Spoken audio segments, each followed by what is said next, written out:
gotten a cue yet, and the national anthem's about to start.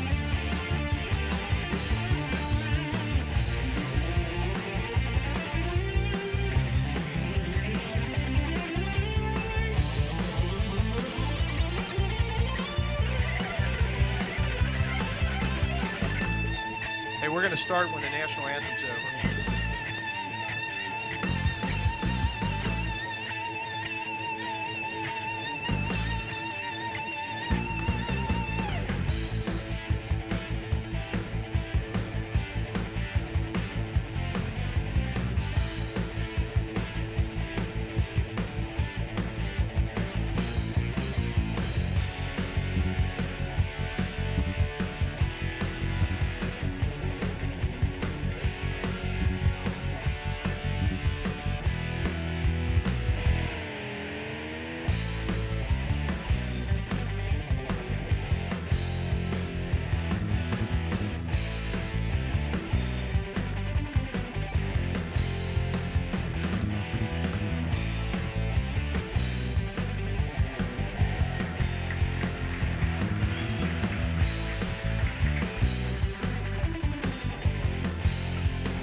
Bright lights of Friday night football illuminate the field here at Tomahawk Stadium in Indian Hill, Ohio, the home of Coach Kevin Seipel's 2006 Indian Hill Braves boys football team, who on this September 8, 2006 Friday evening will play host to their arch rivals, Coach Bernie Berry's Wyoming Cowboys, in a pivotal early CHL football game. Hi everybody, Joe and Andy's dad Dave Prem, along with Michael and Abby's dad, Greg Schmidt, here to give you the play-by-play of what promises to be a very exciting game. Greg, the Braves have a tough task ahead of them tonight, having drawn the tough Wyoming Cowboys in the third game of this young season. Both teams undefeated. Tonight, one team's going to leave here not only a loser, but one down in the win-loss column in the CHL. Let's hope it's not our Braves. Absolutely, Dave, and good evening, everybody, and welcome back to Indian Hill Braves football, the 2006 edition. We had a great season last year, the undefeated season in 05, so we're off and running this year and hoping for similar things again this year. And Dave, as you mentioned, the Braves have a tough task right out of the chute this year, drawing Wyoming as their first CHL game.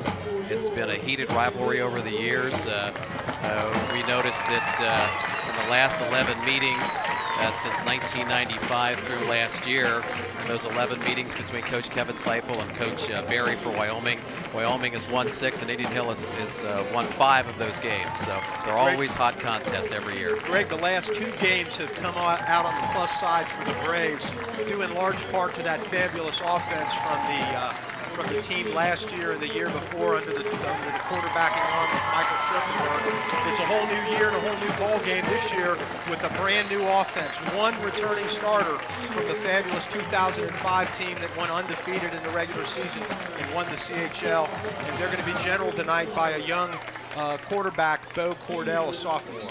Yep, we've got a sophomore quarterback going this year. And Dave, as you said, the likes of Scherpenberg, Zanders, Cousineau, and Kendall have all graduated. Those boys have moved on to college, and we've got a new group of seniors this year. Got some guys that are going to have to step it up. Of course, young Bo Cordell as a sophomore is going to have to play well. But I know Coach Seipel is looking for some senior leadership from kids like Kevin McFarland, Michael Schmidt, Michael Gaughan, Jim Thomas, and others. Well, Greg, you know, the offensive unit may be new. There's 10 new guys playing on offense this year on varsity. But the defense brings the stability from last year. 6 returning starters from the defensive unit, 8 seniors in all, and 11 very good players out there, led by number 34, K-Mac, and your son, number 45, Michael Schmidt.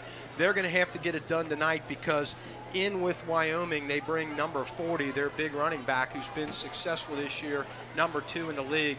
We now see the Braves are lining up to receive the first kickoff of the evening. And back for the Braves are number 26, Leonard Riston, and number 15, Danny Gill. Yeah, Dave, we'll get more opportunities through the evening to talk about these offenses and defenses, but as you've said, the Indian Hill defense has been the strength of the team thus far, giving up only 3 points in their 2 regular season games and their preseason games. So here we go. 2006 is underway, Dave. Number 3, Ian Kadish kicks the ball into the end zone, and number 12 for Indian Hill, Danny Gill, lets it bounce, and the Braves will start off. Bo and the boys will 1st and 10 on the 20-yard line. And Greg, as we look at the Braves offensive unit coming out there, and you see Danny Gill, number 12, coming off the field, it's an interesting story. Number 18, Bo Cordell, and number 12, Danny Gill, were in a fierce battle for the starting quarterback job. Bo won the job, and to give Danny credit, he bowed to Bo and took a spot on the defense. Has really done a great job. And he's done a great job at corner on the defense. Coach Seipel is happy to have him back on that side of the ball. So 1st and 10 for Bo and the boys. He's in the shotgun. He's going to hand it off up the gut middle to number 3, Jonathan Von Dalen, or John Von Dalen, as we like to call him. It looks like he picks up about 5 yards there, Greg. It'll be 2nd and 5 for the Braves. It will give him 5 on that good push up front.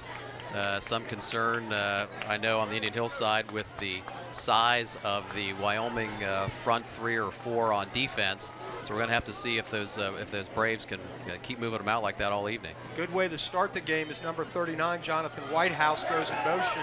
The handoff again to John Vaughn, and he gets close to the 1st down. Looks like he might be just a little short, Greg, but what a good way to start this game for the Braves.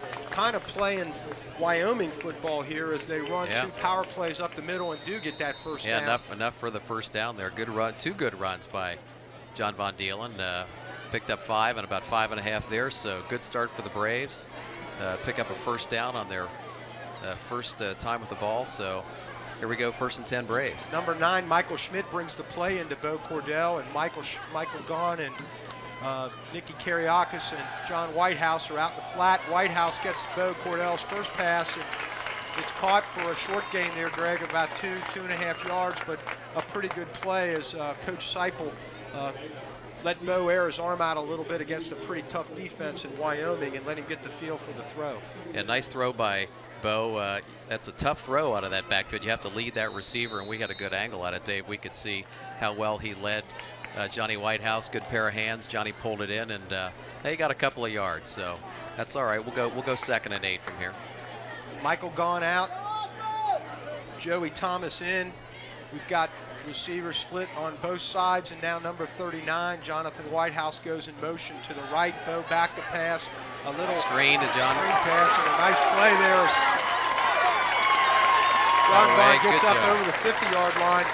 Would be marked out right about the 50-yard line, but another great pass there by Bo as he looked for that receiver. John Vaughn opens, some good blocking, and the Braves have another 1st down. Yeah, nice job there. Good job by number 61, Drew Voss, offensive lineman, getting downfield and throwing a block there and allowing John Von Dalen to pick up a couple extra yards. So nice mix-up of plays by Coach Seipel, too. Okay, nice calls here. We got 2 runs and 2 passes, and everything's been successful so far. 1st and 10, 30 yards behind him, and Bo's going to hand off again, and this time nobody's fooled as big number 53 for Wyoming, Larry Black, comes in to make the tackle along with number 51, Jacob Broombaugh. And Greg, on that play, just looked like the line broke down a little bit, and the Wyoming Cowboys were able to penetrate. Can't let them do that too often, or we're not going to be able to run the ball. Yeah, good job by the Wyoming front 3 or 4 there. They held their ground and kind of won the battle of the line of scrimmage there. Let's see what happens here. 2nd and, 10.5. The scoreboard shows 11. Go back to pass, and he's looking downfield, and great protection. Keeps looking in over the middle, and nice job there by. That's number 10, Derek Brockman, or excuse me. It's number 10, Joey Thomas for us, is actually number 39. Jonathan Whitehouse tipped that ball up, and give number 10 credit. Joey, as he concentrated on the ball, watched it come in, and we caught that ball, and I'll tell you what, that was almost a disaster as there were 4 or 5 Wyoming Cowboys there to intercept it, and we got a big 9-yard gain. There were a lot of white shirts around that ball. I think Bo would like to have that one back, but it turned out just fine. But that ball seemed to sail on him just a little bit. Missed the intended receiver, but looked like Franco Harris and the immaculate reception there. 3rd and short now. They're going to fake the ball, and Bo's going to try to get up, and looks like he's going to be short, and It's going to be interesting to see what Coach Seipel does here as the ball's on about the 41-yard line, about a half foot short, and you're going to have to wonder whether he's thinking about a punt or whether he's going to go for that first down. Here comes the punt team. I thought he might go for that, but it's early in the game. You'd give him great field position. They'd have the ball on the 40-yard line. Greg, last week the Braves handled the Bellevue Tigers fairly easily in a 42-0 rout. 2 weeks ago, we played a really dirty game, tough game at Ross and won 13-3. And his flags. Referee blows the whistle, blows it dead. Fly for a false start. Illegal procedure. Going to move back 5 yards. One of the things I was going to say is that an important part of this Braves team this year has also been the special teams. They've done a lot of things in that Ross game. There were a couple of turnovers. There was, of course, the 90-yard touchdown return, a punt return by number 26, Leonard Riston, the sophomore, that really changed that game. These guys out there right now are going to have to do the same good job that the offense and defense are doing. Yeah, absolutely.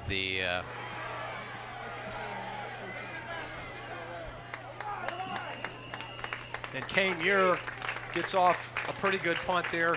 Number 43 does, as the ball gets down to about the, say, 20-yard line there, Greg, and that's where the Wyoming Cowboys and their talented running back Clayton Newberry are going to start off with the ball. We'll have to see.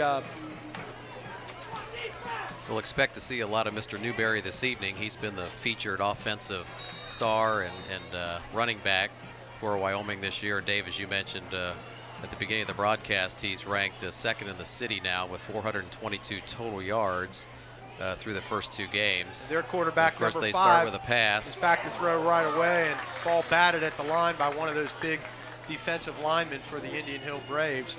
Looked like number 76 maybe for the Braves, who is Zach Friedman, a junior, got his big paw up there, Greg, and knocked that ball out of contention for being caught. A good play by Zach.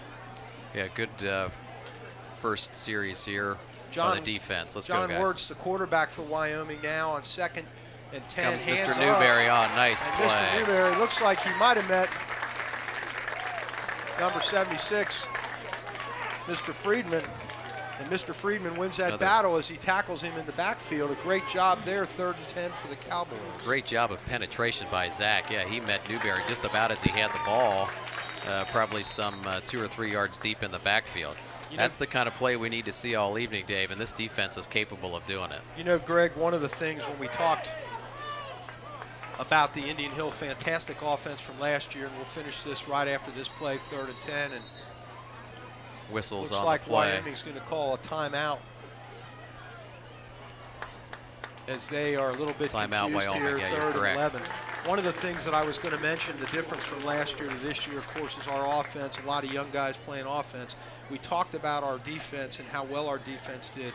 Really, our defense was unheralded last year. I saw in the paper that our defense was 2nd in the league in points allowed last year, probably 1st or 2nd in every other category. And why that's so remarkable is there were a lot of times when our defense didn't play the whole game. They brought in 2nd and 3rd team players, and that's where yards were given up, that's where points were given up. These guys know how to play football, and we're seeing it here right now. Yeah, they really do. They've played together for several years, and it is true, Dave, that with that high-powered, potent offense that we had last year, it got all of the attention. They were averaging 42, 44 points a game, so the offense would get most of the accolades and the attention while the defense didn't get much, but they did a fantastic job. And I know my son Michael was playing defense last year, and he only played about half of the game every week, as you said, because they were up by so much at halftime with that high potent offense. So here we go, big 3rd down, 3rd and 11. John Wirtz has 2 wide receivers split wide to the left side of the field. He's going to have to go back and try to pass again. Got a lot of heat on him. He's got that ball out and just has to throw it away as the Braves defense does an outstanding job. 4 or 3 downs for the Cowboys. It nets them -1 yard. That's that defense that we've been talking about. We've seen games already this year where the opposing team has had negative offense, and that's the case here with Wyoming tonight in their first offensive series. They lose 1 yard, so they're a -1 yard Great job by our defense. Leonard Riston, 26, number 12, Danny Gill back to receive the punt. Rest of the defensive unit is in to try to put pressure on the punter, number 3, Eden Nice Kaddish. punt. They're going to call Kevin McFarland, number 34, for running into the kicker. And we'll have to see what kind of penalty that is, Greg, if it's an automatic first down or if it's an incidental penalty, and the ref's going to signal it right now. Ref's signaling now. Well, that wasn't the roughing the kicker signal, though, Dave. Everybody's looking towards the Wyoming sideline, which would make you think it's against Indian Hill. Let's see what they say. He's going for the captain now. The Braves defense is still out there, and the good news is number 12 and number 26 are back to receive this. We're going to get a signal here. Looks like whatever the penalty, it's going to be declined, and the Braves offensive unit is going to come back out on the field. I'm not really sure what that was, Greg. It looked like the intentional grounding call, but of course it's not that with a punt. So I'm not sure either, Dave, but it was against Wyoming.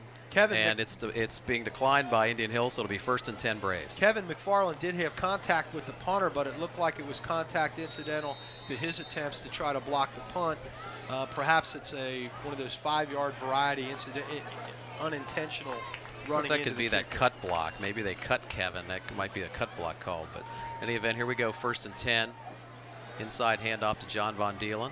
And John Von makes his way up to the 30-yard line, and he is wrestled down by a whole host of Cowboys. Number 55 in there. Jeff King, also number 53, Larry Black. Doing a good job of plugging up the hole there. 6 minutes remaining in the first quarter. We're early on. Score is Indian Hill 0, Wyoming 0. No points have been scored yet. This is Indian Hill's second offensive series. A couple of first downs last time, Dave, and then they stalled and had to punt. So here we go on our second series. Big number 59, Roland Summer, the sophomore center, gives the ball back to Bo Cordell, and he's got all day, but finally, as he scrambles for maybe a 1-yard gain, he is brought down by big number 53, Larry Black, the defensive lineman, the junior from the Wyoming Cowboys. And I'll tell you, Greg, that Larry Black, he's 6 feet 3 inches tall, 260 pounds, but he moves very well. He's a big young man, big for the CHL, surely. Division 3 and 4, respectively, Indian Hill and Wyoming. On the program, it's 6'3", 260, and he's a junior, so he'll be back next year. Bo's got John Von back to block, and he's back to pass on 3rd and long, and steps up in the pocket. A great pass, and Michael Gahn, the intended receiver, gets sandwiched between 2 Wyoming Cowboys, and the Braves are going to have to punt for the second time tonight. Yeah, Dave, it looks like Wyoming is dropping 6, maybe 7. Only saw 4 rushing that time, so they are creating coverage sacks or coverage incompletions. Bo just doesn't have anybody to throw the ball to. Well, you know, Greg, they had a scout here last week, and they saw Bo throw a couple of touchdowns. They realized he's number 3rd in the city in passing. They're not going to take any chances with him. And nice tackle there, as I guess number 23 for Wyoming called a fair catch. Did Alex Birdsall, and then our Brave, number 30. Joey Fiore didn't see it, came in and tackled him, and that's going to be a penalty against the Braves, and it's going to move the ball up probably to near the 50-yard line. That's not a good way to start on this defensive series for our Braves. Yeah, slight mental mistake there.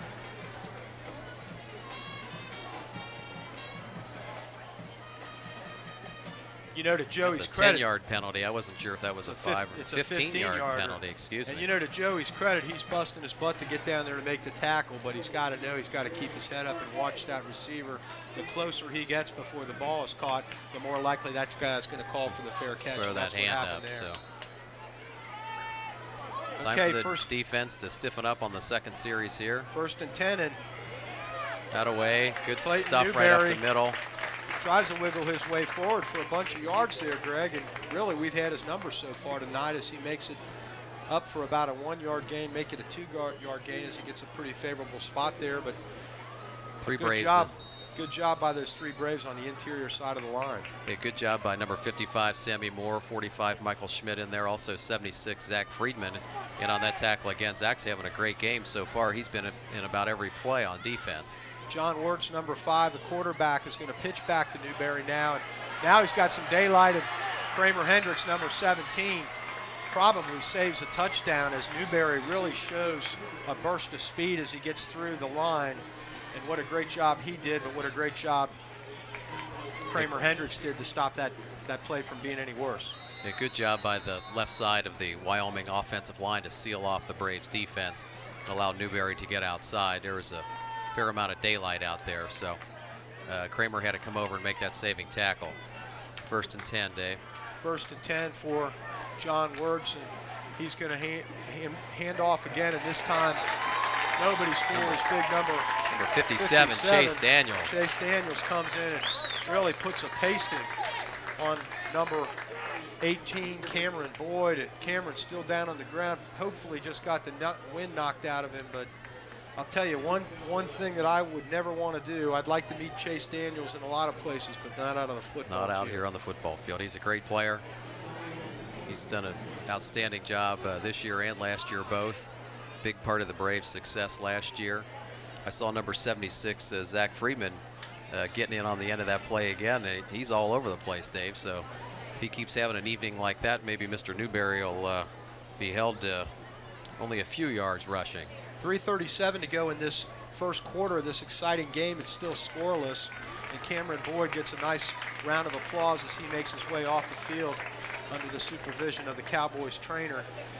Looks like he did just fall on the ball, probably got the wind knocked out of him. He sprang up and walked off under his own power. I'll tell you, Greg, you know, it's early in the game and you hate to call that a huge play, but Chase Daniels sacked Cameron for a 5-yard loss, and now instead of being second and a makeable, it's second and long, second and 15. And that's what our Braves defense likes, is Wirtz is back under center, and he's going to hand off to Newberry. And boy, that ain't going to get you anywhere. You're running right into the teeth of Kevin McFarland, Michael Schmidt, number 88, Marcus Lewis in on that. Also there, and maybe number 45, Michael Schmidt. You're right, they're stingy in that center part of the field. Where Newberry had that one great run was when he moved outside. He's not going to get a lot going inside. I don't think so. Yeah, we'll have to see what level of success they think they can have on the inside.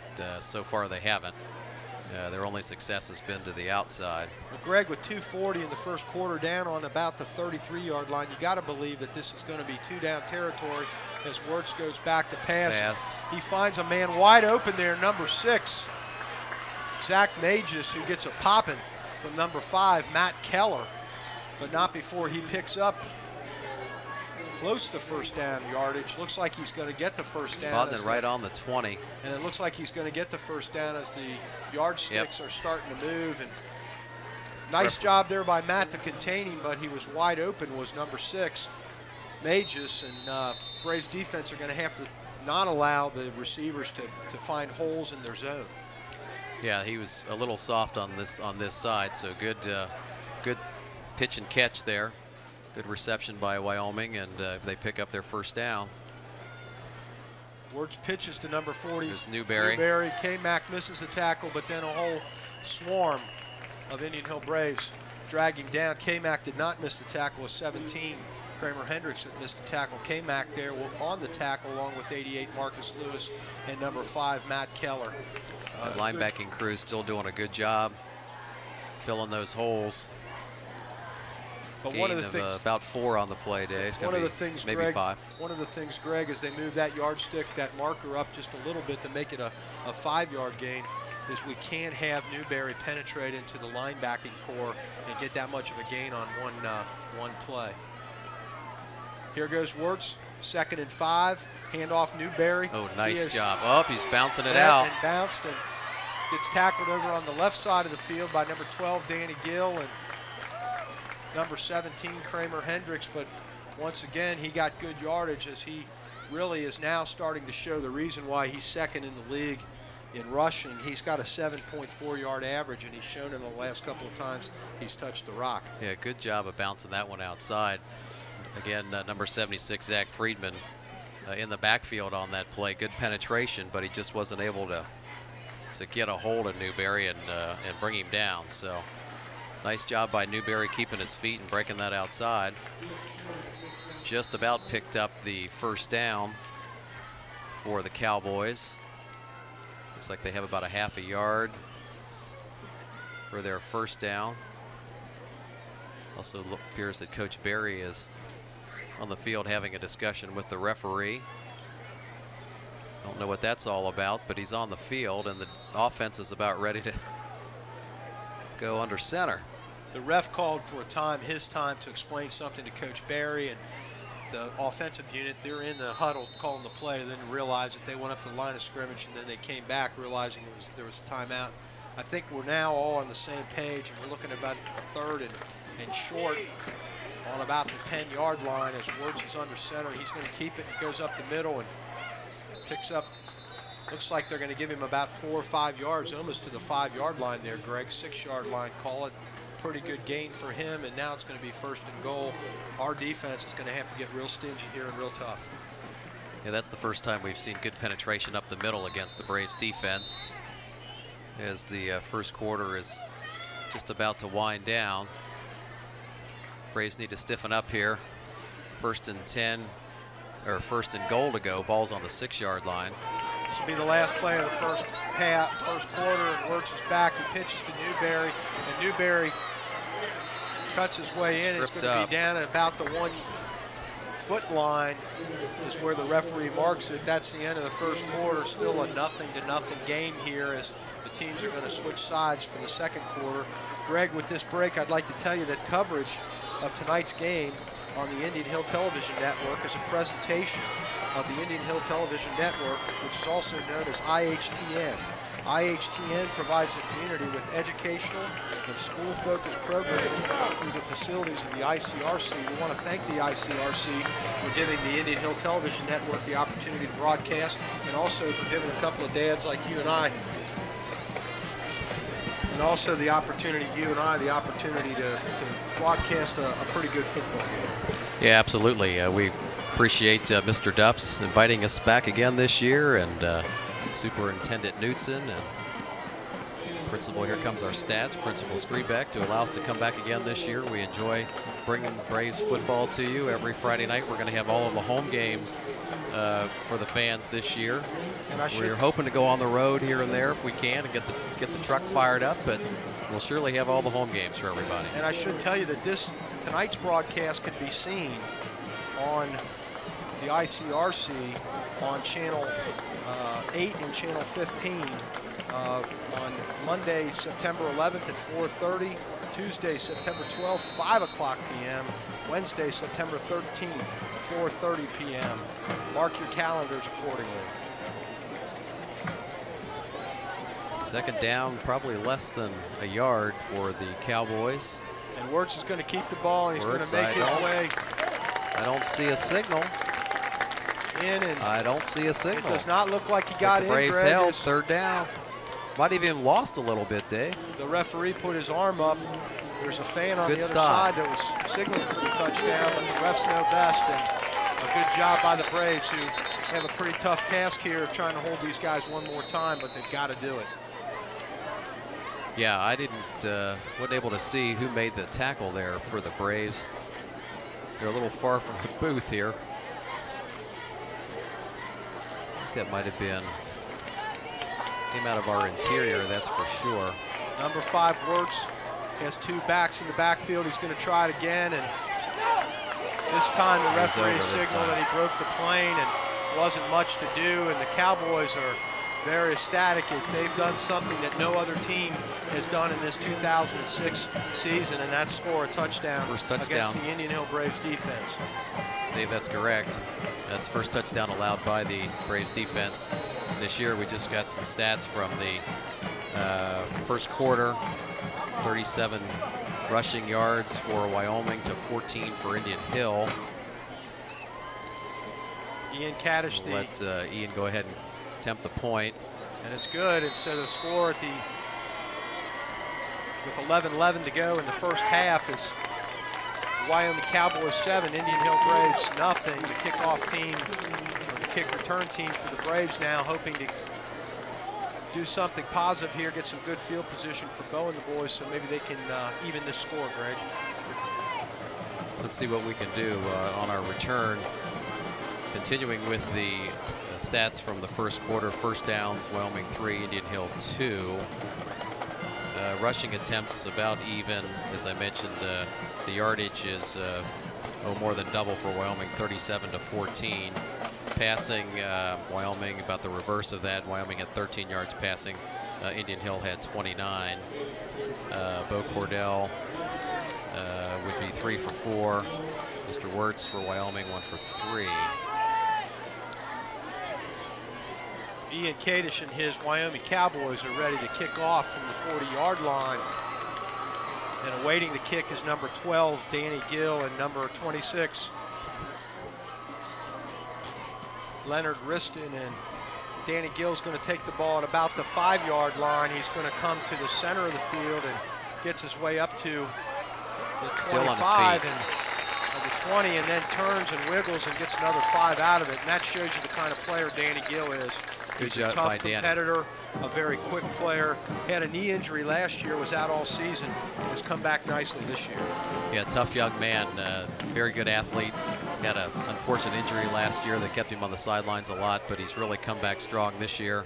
He's been a big help to special teams, also been a big addition to the defense this year.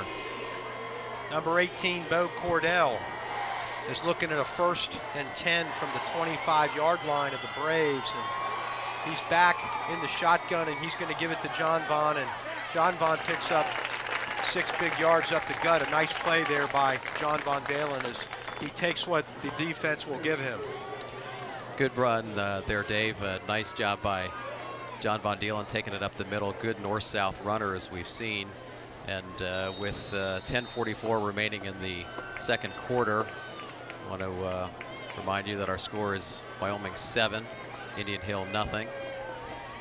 Second down and 5 for the Braves. Another handoff to John Vaughn, this time on the left side of the field. He really gets yards there, Greg, where there were none. He followed the 2 linemen on that side. Might have been number 61, Drew Voss, and number 72, Jimmy Thomas, who are there. Pushed their defenders back and allowed him to pick up some yards. And now we're in a pretty makeable 3rd down and about maybe 1.5, 2. Waiting for the scoreboard to be updated. There we go. Let's make it 3rd and about a foot. At this point, Bo's in the shotgun. Let's see what coach has up his sleeve here. He's going to hand it to John Vaughn again over that left side.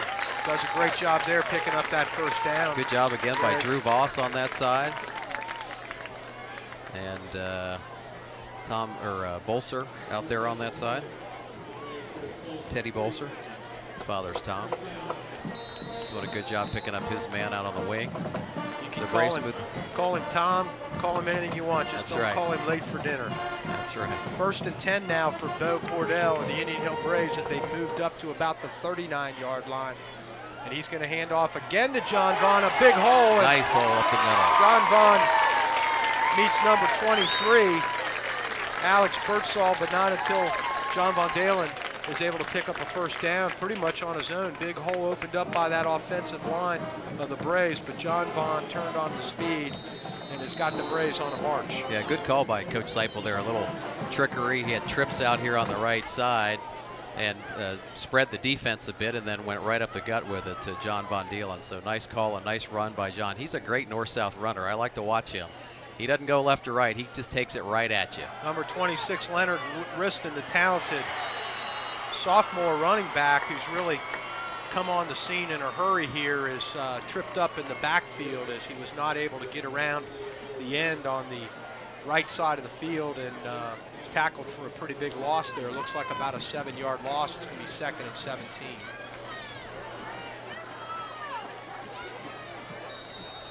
Let's see what Coach Seipel has in store now. A little different look. 2nd and 17. Got 2 to pick it up. Let's find young Nick Kiriakis. Here he is down on the right side, closest to your screen.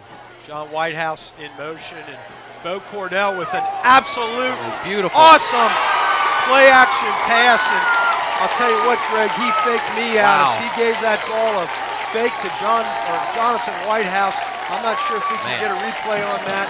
Everybody in the stadium was faked, and he pulled that ball from nowhere and hit number 10 for the Indian Hill Braves wide open. Joey Thomas, and the Braves are knocking at the door down on the 15-yard line. Big play. Great job by Bo in the backfield. He fooled the announcers, he fooled the cameraman, and Dave, as you said, everybody in the stadium. Looked like the ball was still in the hands of the running back, and Bo pulls it out and fires a strike to number 10, Joe Thomas. 8:21 and counting in this first half of a 7-0 game with the Cowboys on top, and the handoff to John Vaughn this time is not successful as a whole group of Cowboys, number 49, Josh Bogan, and number 51, Jason Brumbaugh, are two that are able to bring John Vaughn down in the backfield. But I'll tell you, Greg, if the last series is any indication of what we're to expect, we take a loss, we're in second and long, and then Bo does a rest by hitting one of his talented wide receivers. He's a big play quarterback. We've come to see that. Of course, he threw that touchdown pass in the playoff game last year, comes in cold and throws a touchdown pass. Nice job there. Come on, Leonard. Come on, Leonard. Come on, Leonard. That away. Touchdown. He's in there. Touchdown. Indian Hill Braves. Yeah, baby. Woo. Leonard Riston really shows why he has earned some significant playing time on this first team. Leonard turned that on, didn't he? As he turned on the afterburners at about the 15-yard line, there was one guy that had an opportunity to catch him. Leonard went right by him, right to Pater, and the Braves are only 1 point away from tying this game up as number 33, Teddy Bolser, is in to kick the extra point. Number 74, Joe Wardeman, in to hold. The ball's down, it's up. How about that? Point's good, all right, 7-7. With 7:30 to go in the second quarter, we've got our score, Indian Hill Braves 7, Wyoming Cowboys 7. Dave, again, talk about that great burst of speed by Leonard Riston.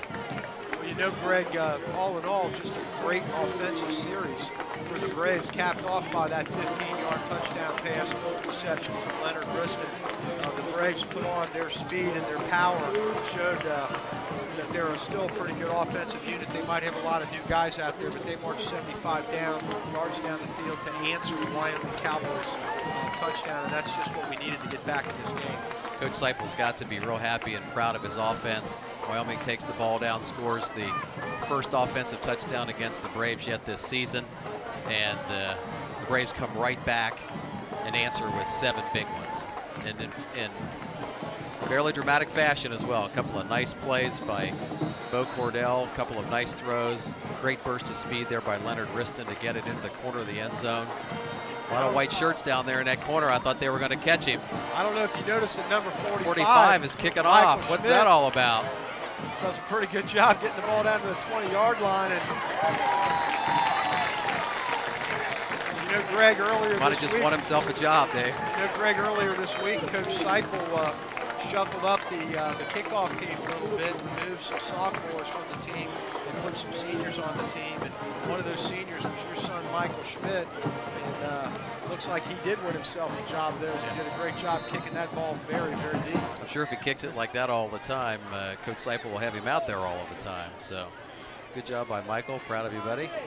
First and 10 Cowboys. For the Braves, or the Cowboys, and handoff up the gut, and Newberry finds a running still tough up the gut as he's met almost at the line of scrimmage by number 55, Sam Moore, and brought down after a short gain. It'll be second down and call it 8 yards to go. Yeah, it looks like they're going to give him 2, maybe 1.5, 2 on that, so we'll call it second and 8.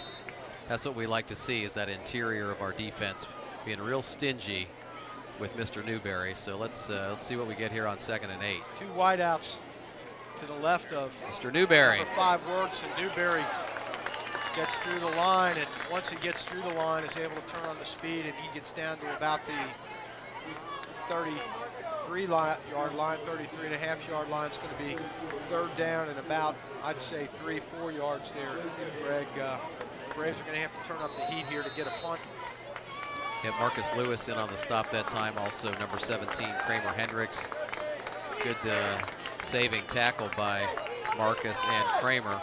Big third down here. We'd like to see the defense hold. Let's hold it, boys. And they hand Come off. on, yeah, that's what we want to see. That away. Newberry. Look at that, number 74, Joe Werdeman at the bottom of that pile. 76, Zach Freeman in there again. Also, Mr. Freeman's excited. He's having a heck of a game tonight. Good job, Zach. Also 37, Ross Lockwood, and maybe 88, Marcus Lewis. And they really put a pasting on number 40. Looks like Wyoming's Newberry, and I guess Wyoming now is gonna trying go to decide for it. what they're going to do, but now their Here punt comes team the punt comes team. out, and the Braves punt Coach specialist. Berry has been very successful at Wyoming over the years, and it hasn't been by going for it on 4th and 2 from his own 33-yard line. So he sends in the punt team, probably wisely so. Both of these coaches realize, I think, that this is going to be a close game. And nice punt. number 26, Fielded by Leonard. Griston, hands off to number 12, Danny Gill, and That didn't work out the way Leonard and No. Danny had planned it there, as no Cowboys were fooled, and they wrestled number 12, Danny Gill, down like a Brahma bull in a rodeo. And I'm sure that's a set call, a set play, and Leonard was probably told to hand that off. Hindsight being perfectly 20/20, might have been better just to hold on to that and try the right side of the field here. But nonetheless, Danny's a strong, elusive player. He can break tackles and elude tacklers as well, so you never know. But 5 minutes and 16 seconds is all that is left of this first half of this exciting game, which is tied 7-7. Bo throws out in the flat to number 33, Ted Bolser, who makes his first reception of the evening. And it's a first down reception, Greg, as he gets up to about the 35-yard line. That's a good way to start off. yeah, that's a great start. We like to see Teddy Bolster getting into the game. Of course, he had a big night last week. He had 2 touchdown catches. Talented young man, great receiver, great set of hands, and he's tall. Timeout now called Makes it easy for Bo to find him. by the referee. Ref's pointing over to the Wyoming sideline. All right, here we go. Bo Cordell back in the shotgun with number 3, John Von Dalen, there to help him, and Bo back to pass. He's going to roll out and throw, and the pass is Rocket. caught on a rocket over Well, he the middle. fired that, didn't he, Dave? Great job of catching that ball. Number 10, Joe Thomas who again. pays the price after catching the ball, but did a good job of catching that ball, and a great job by Bo of firing it in that seam. A couple of nice catches by Joe Thomas tonight. He's a new player this year. He's a senior, new to Indian Hill, and he's come on and won that starting position and has really done a great job for Coach Seipel. First and 10 10. for Bo, and going to hand off to Jonathan Von Dalen, and Straight ahead again, that stopped away. at the line of scrimmage, but will not go down, and picks up 5 where he should have gotten 1. A great job by John Von. Great job there. He runs low. He's bent down, and he does a nice job of just keeping his legs churning and running over tacklers. He's a great addition to the offense this year. It's going to be second down now at 5 with about 4 minutes left in this first half. The score remains tied 7-7 as Bo Cordell and his Indian Hill Braves try to draw the Cowboys offside, and they're able to beat the blitz and pick up maybe 2 or 3 more yards and get down to about the 39 there, Greg. Yeah, good acceleration that time by John up in that hole. Good job by the left side of the line to open that up. Joe Thomas Picks up a couple. Joe Thomas, number 10, comes off. Number 3, John Von, comes off. Number 9, Our Michael favorite Gaughan, receiver, Michael Gaughan. Number 9, Michael Gaughan, and number 26, Leonard Griston, in on third down and about 2 yards to go from the 30. This is a great spot for Michael 9-yard line. Gaughan, Dave. He's a great possession receiver, great hands. He can get himself open and bring it in. Go back and throws and completes over on the left side of the field, the far side of the field. The number 33, Teddy Bolser, and he's a possession receiver as well, a sophomore, but a big kid, a strong kid, very athletic and very agile, and does a good job there getting us our first down. Yeah, big target, 6'4", 6'5", probably 190 pounds or so. Sophomore, as you said, Dave. Big target, and I think that's why Bo Cordell likes him so much. He's easy to find out there. Bo's got a first down, hands off to Leonard, and Leonard inside.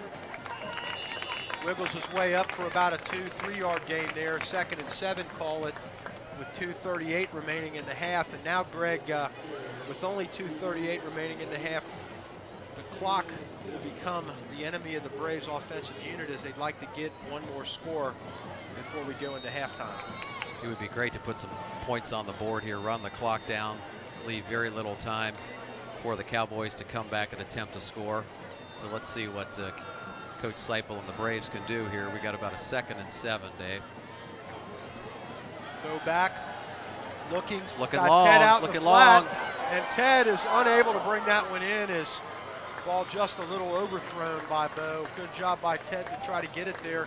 We saw that play work twice last week against the Bellevue, where Ted was able to bring the ball in for a touchdown. On this occasion, it did not work.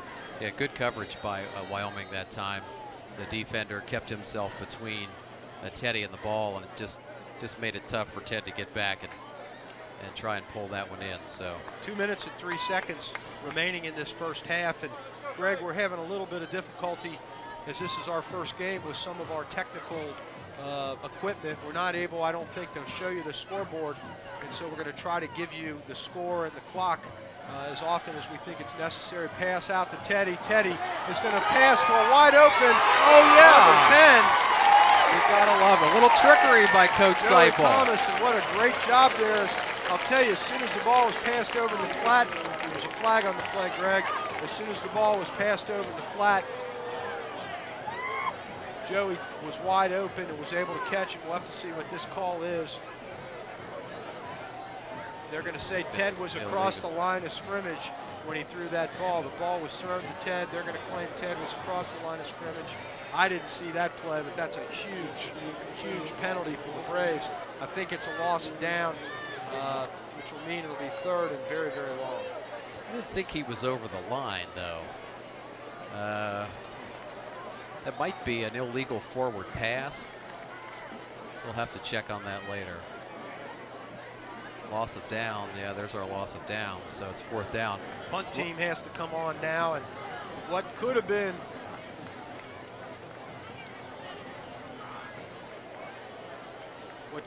should have been, was not, as the punt unit has to come on for the 2nd time this evening, and number 43, Kane Muir, is going to go back. It might be that the pass from Bo to Teddy Bolser has to be a lateral, has to be a backwards pass. You can't have 2 passes, and he was headed towards the line, so that would make that 2nd one an illegal pass. That ball tipped a little bit, Kane unable to get it, and the ball's going to bounce, and number 5, Matt Keller's going to down it at about the 20-yard line, and there's 1:38 to go in this first half, Greg, and defense is going to just have to shut down the Cowboys.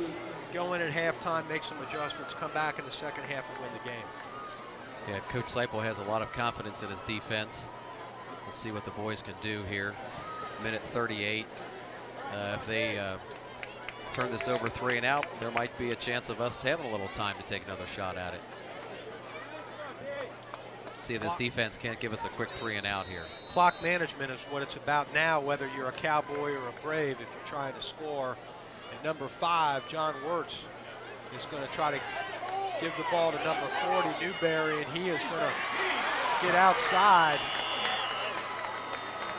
on a really big play there, as he's able to get in, Greg, and get to the 40-yard line. A couple of fans in front of us are yelling that there was a hold. I didn't see that. I saw Newberry doing a great job in running that ball.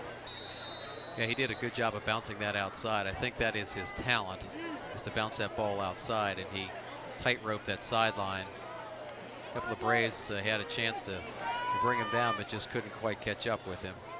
1st and 10, Cowboys. Wirtz back to pass, and going to pass over the middle and way over the head of number 23, Alex Birdsall, who was covered back there by number 17, Kramer Hendricks, and number 12, Danny Gill. And Greg, on that play, I think the Cowboys were counting on the Braves, thinking that number 40, Newberry, was going to do the running honors, and thought maybe they could catch us sleeping, kind of like we caught them sleeping on that play that was called back from the penalty. I think you're right, Dave. They've got 60 yards to go and 1:21 to do it in. They're going to have to weave some passes in here or there. See what we get this time. Wirtz throws over in the flat, and the pass is caught by number 23, Alex Birdsall. Not enough for the first down. It's going to be third down and about 3 yards to go. An interesting situation here, Greg, with 1:04 and counting. If the Cowboys don't get a first down, the Braves could call a timeout, get the ball back, and try to do something with a minute to go. Wyoming doesn't appear to be in any hurry here, so they may be content to let this run down to 44 seconds. And that ball is picked up by number 12, Danny Gill. Timeout. All right, down to the 49-yard line, Greg, and that's what I'm talking about. Absolutely. 51 yards to go for the Braves, and if there was a guy that could do it, it's number 18, Bo Cordell. He's shown that he can throw some pretty good passes, and would sure like to get into field goal range and see if Ted Bolser, or perhaps your son Michael Schmidt, if he's got some place-kicking talents in that leg of his, or the other player that was playing, Brian Baldessari, who they call the Italian Stallion. Maybe one of those guys can put the ball between the uprights and at least give us a 3-point lead. Let's try and get 3 out of this yet. Yeah, 38 seconds remaining in the first half.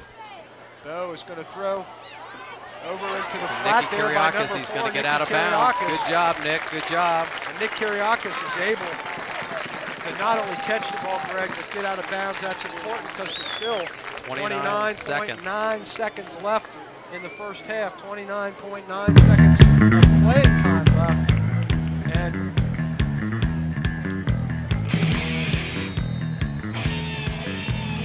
first and 10 Braves from the 35-yard line. See what the Braves can do with this last 29 seconds. As you said, Dave, let's see if we can get it into field goal range here. Got at least a couple of shots at it. I think we have all 3 of our timeouts left as well. Nice throw over the middle. That's complete. Looks like number 39, John Whitehouse. A nice job there by John Whitehouse, who pulls the ball in. The Braves call timeout. There's 22.8 seconds left in this first half, and the crowd is going crazy, Greg. Great job by the Braves to bring this thing back. Let's see what we can do here. Coach Seipel brings him over to the sideline for a little talk and a little strategy maybe. Got time for at least 2 more plays. We should have 2 timeouts remaining. So things are looking good for the Braves. Coach Barry has the Cowboys over on the other side, of course talking strategy the same. So this would be a great way to end this first half if the Braves can put up a few points, pick up a little momentum going into the halftime, and start this third quarter, hopefully up by 7, but we'll take up by 3. Well, maybe that music we just heard, Greg, will be the motivating factor that get the Braves in from 27 yards into pay dirt here, as Bo and the boys have 22.8 seconds to work with. They've got a 2nd and 2. That's really not of a concern to them as much as the 27 yards they have to go back and fires out in the flat. Throw. 33 Out of bounds. Teddy Bolser does what he's supposed to do, and that's get as many yards as you can and get out of bounds. We ran off 5 seconds off the clock. We're down to about the 17-yard line. This is a makeable situation for us, Greg. 1 or 2 more 10-yard gains like that, and we're in business, Dave. Good job by Coach Seipel. Good call, good execution by Bo and Ted Bolser. Good heads-up play, gets out of bounds, stops the clock. 17 seconds. Let's see what we can do. We've got receivers split wide on each side. Bo back to pass, and he's going to hit number 4, Nicky Kiriakis, at about the 16-yard line. Coach Cypress You going got to to have get out to of burn bounds. a timeout there. Have to burn a 10.2 to go. 1 timeout left. And during this timeout, let me just tell you, Greg, that the Indian Hill Television Network produces coverage of many of the school sporting events. So be sure to catch all the boys and girls action on this community access channel. That's right, not only football, but other sports. Other sports as well. For playback times in your area, all you have to do is call the ICRC at 772-4272 or visit them on their website at www.icrc.com.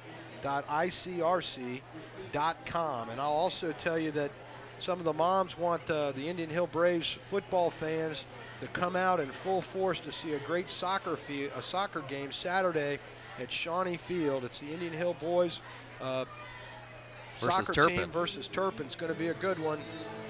They're the number 1 and 2 ranked teams in the city. The JV game starts at 1, the varsity at 3. The IH girls versus Roger Bacon. JV at 5, varsity at 7. It's a Saturday afternoon filled with soccer. This Saturday, all right, at Shawnee Field, just up the road from the Tomahawk Stadium. Bo and Here the we boys go, now. second Bo 12. fumbles, picks it up, and Going finds for the number end 9. zone. Oh, Michael baby, I Gunn! told you, Mikey gone. What a chip by number 9, Michael Gunn. And I'll tell you, I don't know if that was a planned I'll play tell you, man. to drop the ball like that, Greg, and then pick it up. But Bo Cordell did an outstanding job. And you called it earlier when you said Michael Gunn is a possession receiver, a dependable guy. You know, He finds a way to get open, Dave. I've He known just finds Michael a way. since he was in 2nd grade, and he's always impressed me as a tough-nosed kid that will do what needs to be done on the football field. Absolutely. He did it there in a big score for the Braves as number 33, Teddy Bolser, is unable to get that extra point up as it's blocked at the line. There's 4.8 seconds left here, Greg, and the Braves are going to go in at halftime with a 13-7 lead. And I'll tell you, The Cardiac Kids, huh? all in all, Great I'll take way. that as We were talking about it, and they came back and they did it. Great job. Got the turnover, some timely passing, out of bounds. Great clock management by Bo Cordell. Great job by his receivers. And then Mikey Gunn puts the icing on the cake. We've got 4.6 seconds to go here in the first half. Indian Hill Braves up 13-7. Missed extra point there. Comes number 45. Out again, Michael Schmidt, the new kickoff man for the Braves this evening. And boy, I'll tell you, we were talking before too about Danny Guild, what a huge interception that was. Absolutely. To really change the tone of the game and give the Braves an uplift as big number 45, Michael Schmidt, squips Does a it. squibber. Number 23 finally picks it up, does Birdsall, and he's going to let the clock run out there, and that's the end of Out the away, first Braves. Good job. half here, Greg, at Tomahawk Stadium. A really hard-fought football game so far. Braves are up 13-7, and we'll see you after the half. I think we'll be back momentarily. 13-7 Braves.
All right, we're back after an exciting first half of football, and we're back for the second half, Greg. And what an exciting way to end that first half with the Braves scoring that touchdown right there at the end of the half to go up 13-0. Why don't you tell us a little bit about the stats for the first half? All right, Dave, I'd be happy to do that. We just were handed some first half stats. Of course, 13-7 is the Braves lead at this point. First downs, a whopping 12 first downs for the Indian Hill Braves, only 4 for Wyoming. Rushing yardage is equaled up. So the Braves really came back in that second quarter there. 15 attempts for 60 yards each. Look at the passing here, Dave. Passing yards, Wyoming 20 to 152 yards for Indian Hill. Bo Cordell 13 of 15 for 152 yards in the first half. And what really excellent first half. What really impressed me was that pass that really set up the touchdown, that Bo Cordell play action fake. I talked to the statistician Dan Feigelson over next to us, and who handed me these stats. He and his son Doug do such a great job, and they really do. He told me he had his binoculars on Bo and was just impressed because he could see the ball behind Bo's back, and was impressed with Bo's stature to just stand back there and fake like he didn't have the ball. Just what a wonderful play from Bo. Yeah, really. He is showing cool and poise back there that you wouldn't think you'd see out of a senior quarterback in some cases. And of course, he's a sophomore, as Braves fans are well aware. Here's the stat that Michael Schmidt and Kevin McFarland, Marcus Lewis, and the entire defense are going to love to see. Look at this right here. 80 total yards given up to Wyoming in the first half. 212 for Indian Hill. Really, that was that one. 80 yards, that's good. That one big drive that they had where they scored the touchdown, and you know, the first time they had the ball, they had -1 yards, if you'll remember, and had a punt, and then they were able to march the ball down the field to score that touchdown, and it looked like the Braves really had their hands full. But to give them credit, that defensive unit behind your son Michael and K-Mac and the rest, they stood up and really came in and played hard and shut them down, and that's what they're going to have to do in the second half. Defense really did turn it around. Of course, that great pick towards the end of the second quarter by young Mr. Gill, Danny Gill, set us up for the touchdown right there at the end of the half. We're down that 1 point. I was talking to some of the fans, Dave, as we took our break for the halftime, and everybody's concerned about that 1 point, that missed extra point. Everybody seems to think that that's going to loom large somewhere in the game here before it's all over. Well, that always can come back to bite you, Greg, and you know, that was a tough break for the Braves at the end of a really thrilling drive, but you know, the Cowboys are going to get the ball first to start the second half. That's going to put our defense on the field, and really they're going to have to step up to the challenge, shut them down, get the ball back, and I think we're going to be okay. Yeah, I think Coach Seipel might be happy about that. You know, if he had his druthers to start this second half, he might just like to put his defense out there first. The way those guys came on and played, holding Wyoming to only 80 yards of total offense in the first half, he might just be happy to start there and let the defense set the pace for the second half. Greg, with this being our first TV game of the season, we're still getting some kinks out of the production here. And one thing we didn't get to do at the beginning of the game was introduce the players, the Braves players, which we're going to do in a moment. But I'd also like to just tip my hat to the coaching staff of the Indian Hill Braves. Coach Kevin Seipel has a lot of talented coaches, very dedicated coaches that do a great job. Sure does. And they deserve a lot of credit and a lot of thanks for the parents. Both you and I have children on this team, and they do just such a great job for us. And I'm talking about defensive coordinator Mike Tyson, Dan Topping, Tony Acuri, Josh Logston, Jim Vanetsky, Mike Ratchford, Brian Walker, and Bert Sheard. They're the Indian Hill coaches for this year, and really have done a great job. You know, if you think about last year when we lost that game up in Springfield to that Sheridan Thornville team, right. And you walked off the field, you saw Michael Scherpenberg and all those senior names that you mentioned. You had to wonder what was in store for the Braves this year, and really, they haven't missed a beat. They played some really good football so far. They're playing a very, very good team in Wyoming. They're ranked 3rd. Wyoming is in the city. The Braves are 4th, and they're standing toe-to-toe with these guys playing good football, and that's a true testament to the coaching that the Indian Hill Braves have. Absolutely. A lot of people were telling or asking Coach Seipel, you know, through the summer and early in the preseason, you know, is this a rebuilding year? And that, using that term rebuilding, and you could just see his look and the way he'd answer, well, you know, you're always rebuilding because it's high school and people graduate and they move on. But with this great group of athletes and Bo Cordell coming along and the senior leadership from K-Mac and some of the other guys, Jimmy Thomas on the offensive line, Joe Werdeman. These guys have been playing football together since they were in second grade, and we've talked a lot about that over the years. And last year we had the celebration with the undefeated season and talked a lot about the 1970 season, which was the last time that the Indian Hill Braves went undefeated, a 10-0 team in 1970, again in 2005. And a lot of the players from that team in this senior year here have been members of the Indian Hill Youth Football Program since second grade. And you and I have been familiar with that and seen our boys grow up through that program, and they've learned a lot about football. And as we've talked so much, it's finally showing on the field, and especially last year, 10-0 season. Well, you can see my son, number 23, Andy Prem, a sophomore, gets a little bit of playing time on the varsity level on the special teams, but there's a number of other sophomores that were products of that Pee Wee football team that are actually starting now. Teddy Bolser, number 33, number 63, Scott Porter, number 59, Roland Summer, and number 18, Bo Cordell. Yeah, four guys that are starting absolutely. on the varsity offensive unit, and they're doing a pretty good job this evening of protecting their quarterback. You know, the first game that we played up in Ross, I was a little skeptical of some of these young guys being on the offensive side of the ball, but I got to tell you, they are handling these Wyoming Cowboys tonight, and they're giving Bo the time he needs to make the correct decisions in the throws. The offensive line has done a great job.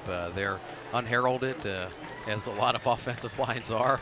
You know, those are the guys in the trenches. They don't always get their numbers called. It's hard to find them down in there. You know, guys pushing and shoving and grabbing around and everything. So it's often hard for us to find them up here, but they've done a great job, giving Bo plenty of time. You know, he's had to throw the ball. I don't think he's had to throw it away yet. He's had to run a couple of times, but those were really coverage sacks or coverage runs, as we talked earlier. So the offensive line has done a great job. And Greg, we're about getting ready to start here, As Dave. the teams get ready to start, what I want to do is try to run through the roster of the Indian Hill Braves 2006 football team. This includes 9th graders through 12th graders. Number 1, Mac Minturn. Number 2, Parker Bell. Number 3, John Von Dalen. Number 4, Nick Kariakis. 5 is Matt Keller. 6, Scott Scherpenberg. 7 is Ani Nuwamo. Number 8 is Austin Samandel. 9, Michael Gahn. 10, Joey Thomas.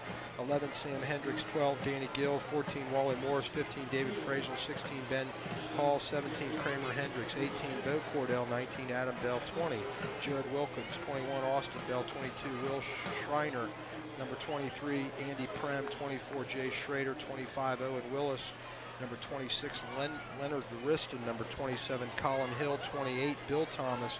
29, Garrett Barr. Number 30, Joey Fiore. Number 31, Kevin Crefting. Number 32, Mitch Klosser. 33, Teddy Bolser. 34, K-Mac, Kevin McFarland. 36, Vince Fugetta. Number 37, Ross Lockwood. 39 is John Whitehouse. 40, Matt Littman. 41, Mark Lubitz.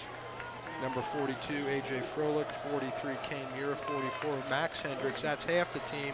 We're going to watch Michael Schmidt, 45, who's on the second page, kick off and does a squib down to the 30 and then gets in on the tackle.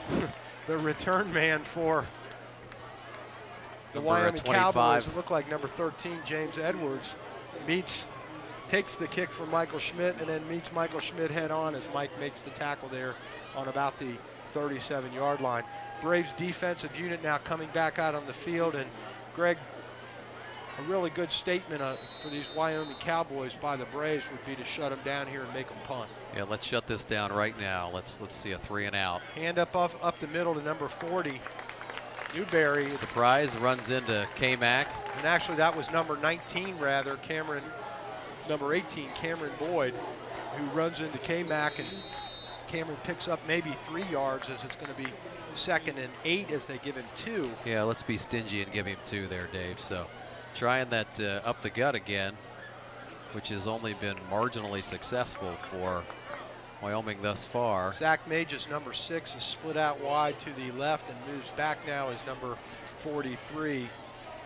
Jake Green comes in motion. Number 5 hands off to number 40. Get him outside. And I'll tell you what was a great job there. The ball came loose. Big hit by a Brave in there. Somebody hit him big. Could have been Marcus Lewis.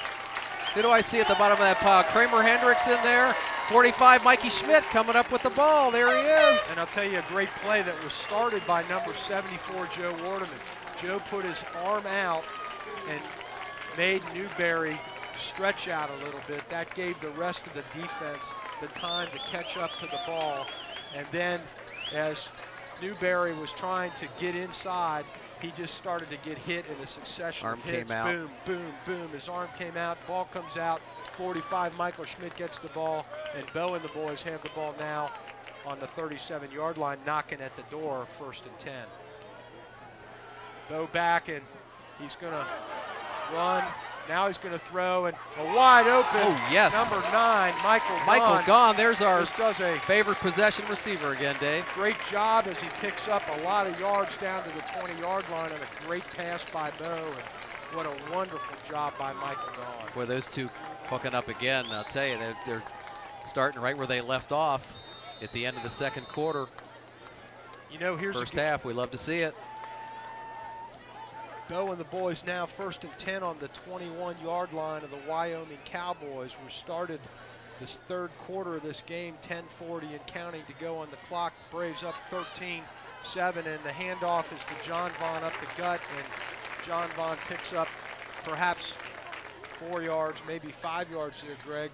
Call it second down and about 5 to go for the Braves. And one thing I was going to mention about Michael Gahn on the last play, you know, Michael Gahn is a truly unselfish kid. He really is. He's shining this year. He may be one of the most non-selfish, unselfish kids on the team, Dave, absolutely. You know, for years he's played, done what the coaches have told him, never complained, played when they told him to, just did went his when job. they told him to.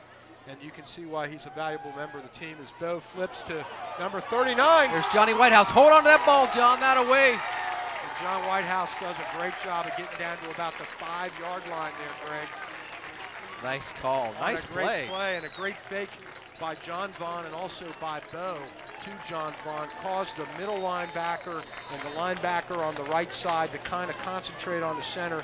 That's all John Whitehouse needed to burn up there and get that first down. We're knocking on the door, 1st and goal at the 5. Here we go. I'll tell you, Dave, I am very impressed by Mr. Cordell this evening. Great poise, great presence in the pocket. A couple of plays ago, just slid off to his left a little bit, gave Michael Gahn a little time to fumble, and let's get on that. Looks like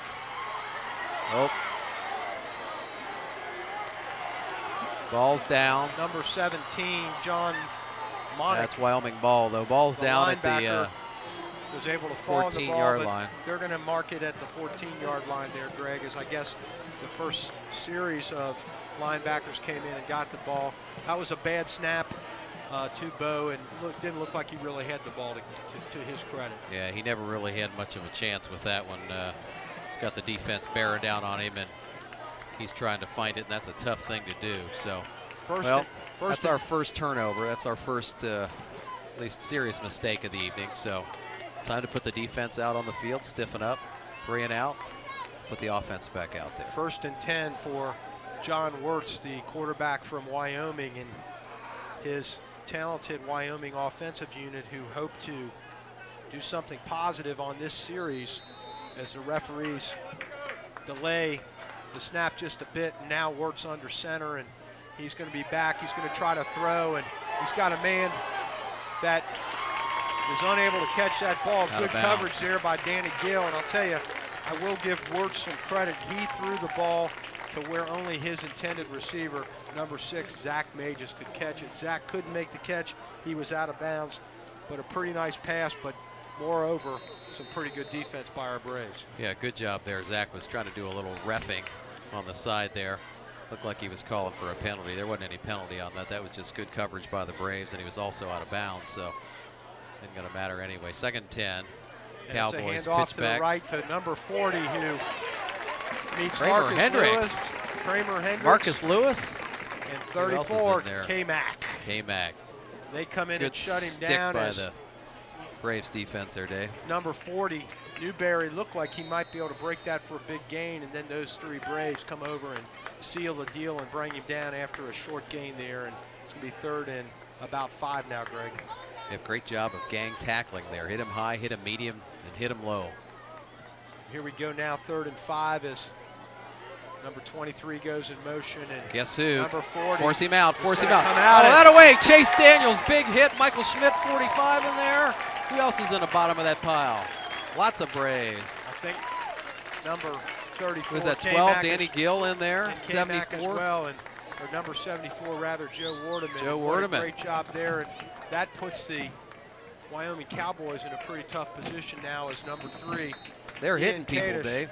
That defense is mad or something, man. They're hitting people. And Greg, I don't know if you can hear the fans, but they're starting to roar as they sense that these Braves are up to the task this evening. And number 12, Danny Gill, was able to field the ball and get it back up to midfield. All right. About where we started on the last drive, and let's see if Bo and the boys can do what is necessary to score on this series, Greg. Hey, that's exactly what we ask our defense to do, and of course, we know Coach Seipel was asking the boys to do the same thing. All right, turnover, fine, no problem. Let's go 3 and out. Let's get the ball back, put it back in the hands of Bo Cordell on our offense.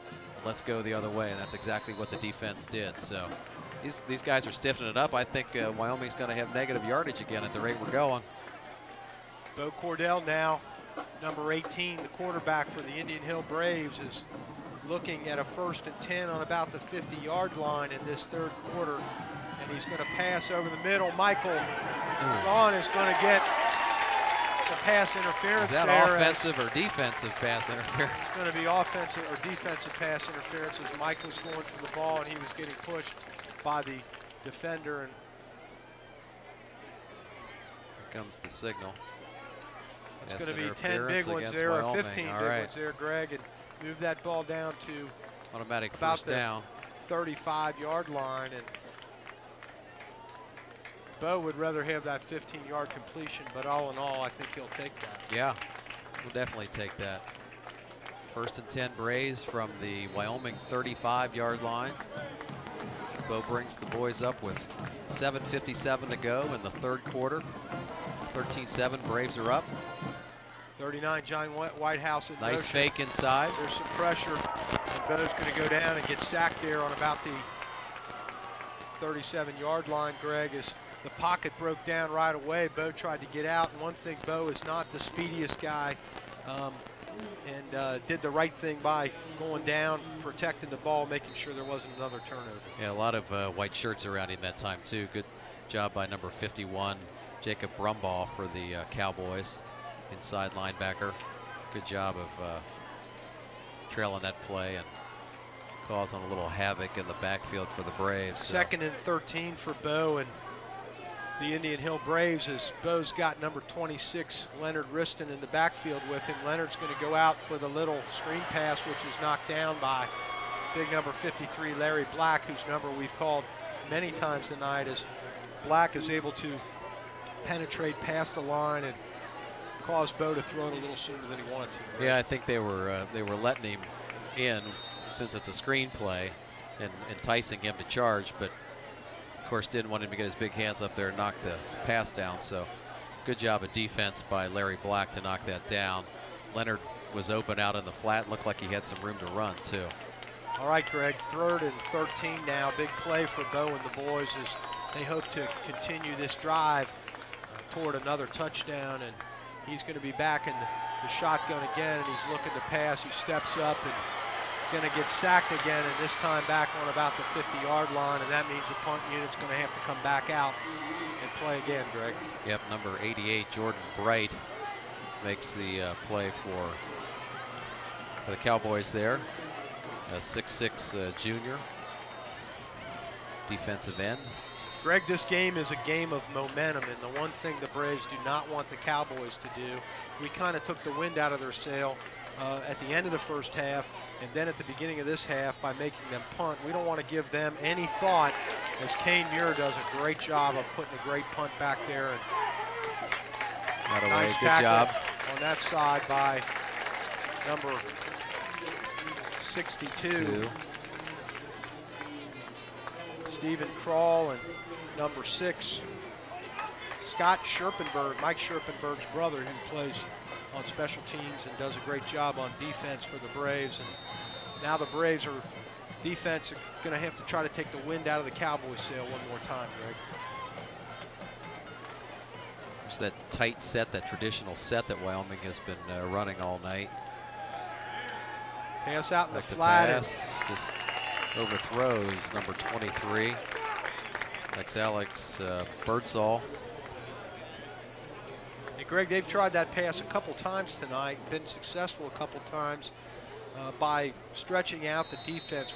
Looks like we're playing a zone on the pass, and they seem to be able, when they have completed the pass, I know he's only got about 20 yards, but on the rare occasions when he has been able to complete that pass, it's because the offensive player's been in the zone. Yeah, he's playing underneath or coming in underneath the zone.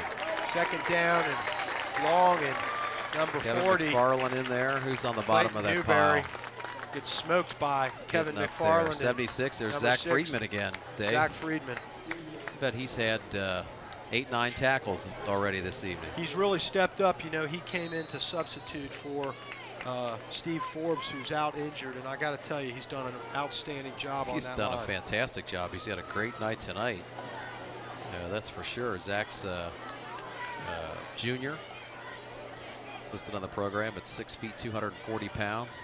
Wirtz is going to go back to pass, and he's looking over pressure, the middle. Pressure. There is some pressure, Oh, and yeah. a great job there Who by is number 76? Who else, man? Zach Friedman. Wow. Once again. If he keeps playing like that, Coach Seipel's going to give him the game ball. Here he comes off the field to a big round of applause. Great tackle there. The people standing in the stands here, the guys are giving him the high fives. And I'll tell you, one of the guys that gave him high fives and tapped his head was number 50, the injured player, Steve Forbes. Is a pretty good punt to Leonard Riston, number 26, and Leonard's going to turn up and makes one move, gets outside, makes another move, and comes up and gets bamboozled there at about the 47-yard line, but that was an excellent return by Leonard Riston. Looked like about 20 yards. And he did it all there as he was able to fake out a couple players, juke a couple players, took a good hit at the end, but he's showing me that he's a very good football player. Leonard's been a great addition to the team this year. I've heard the boys, the senior boys, Kevin, Michael Gahn, and some of the others talking about him coming out of the summer camp and the preseason, and have just said some great things about him, and it's turned out to be true. We've seen him prove it on the field already this year. 33, Teddy Bolser set wide to the right. We got trips to the left. Bo's going to hand off to John Vaughn up the gut, and John Vaughn just doing his thing again. 4 or 5 yards is Mr. Automatic. And you know, Greg, I don't know when you were talking about the stats in the first half, if you mentioned John Vaughn had over 60 yards of rushing in that first half, picked up some more there, and we've got to get that kind of production out of him. That takes the heat off of Bo and allows him to make those passes. Absolutely. First half stats, 11 carries for 61 yards, 5.5 average for John. So that's Mr. Automatic is 5.5 yards a carry. Give him 4 on that carry is number 39. John Whitehouse goes in motion, and Bo again hands off to John Vaughn, and John Vaughn puts that head down and carries defense the again. defense. And I'll tell you, one of those guys he carried was big number 53, Larry Black. I've talked about him. He weighs 260 pounds, and there was another big guy. It's a load. I didn't get his number, but those were 2 big guys, and he carried for a couple of yards, and that's a good job there by John Vaughn. Another good run. We've talked about his style, that low to the ground, that bent over. It's tough to get at his knees and get at his thighs with him being bent over as much as he is. It's very effective inside running, north-south, and we always like to see that. Again, look at that. Just take him on and bull your way for that first down. Going to be very close there as he does. He takes a licking but keeps on ticking there and gets very close. And come on, Kevin, let's go for this one. I would be shocked if we did not go for this one, Greg, as we are knocking on the door, and you got to believe that the way John Vaughn's been running it up the gut, he's going to get that first down. Here we go. He sends Bo back in with the play. Number 10, Joe Thomas, goes back in with Bo. See what we get here. See if he's shotgun or under center. He's going to be under center.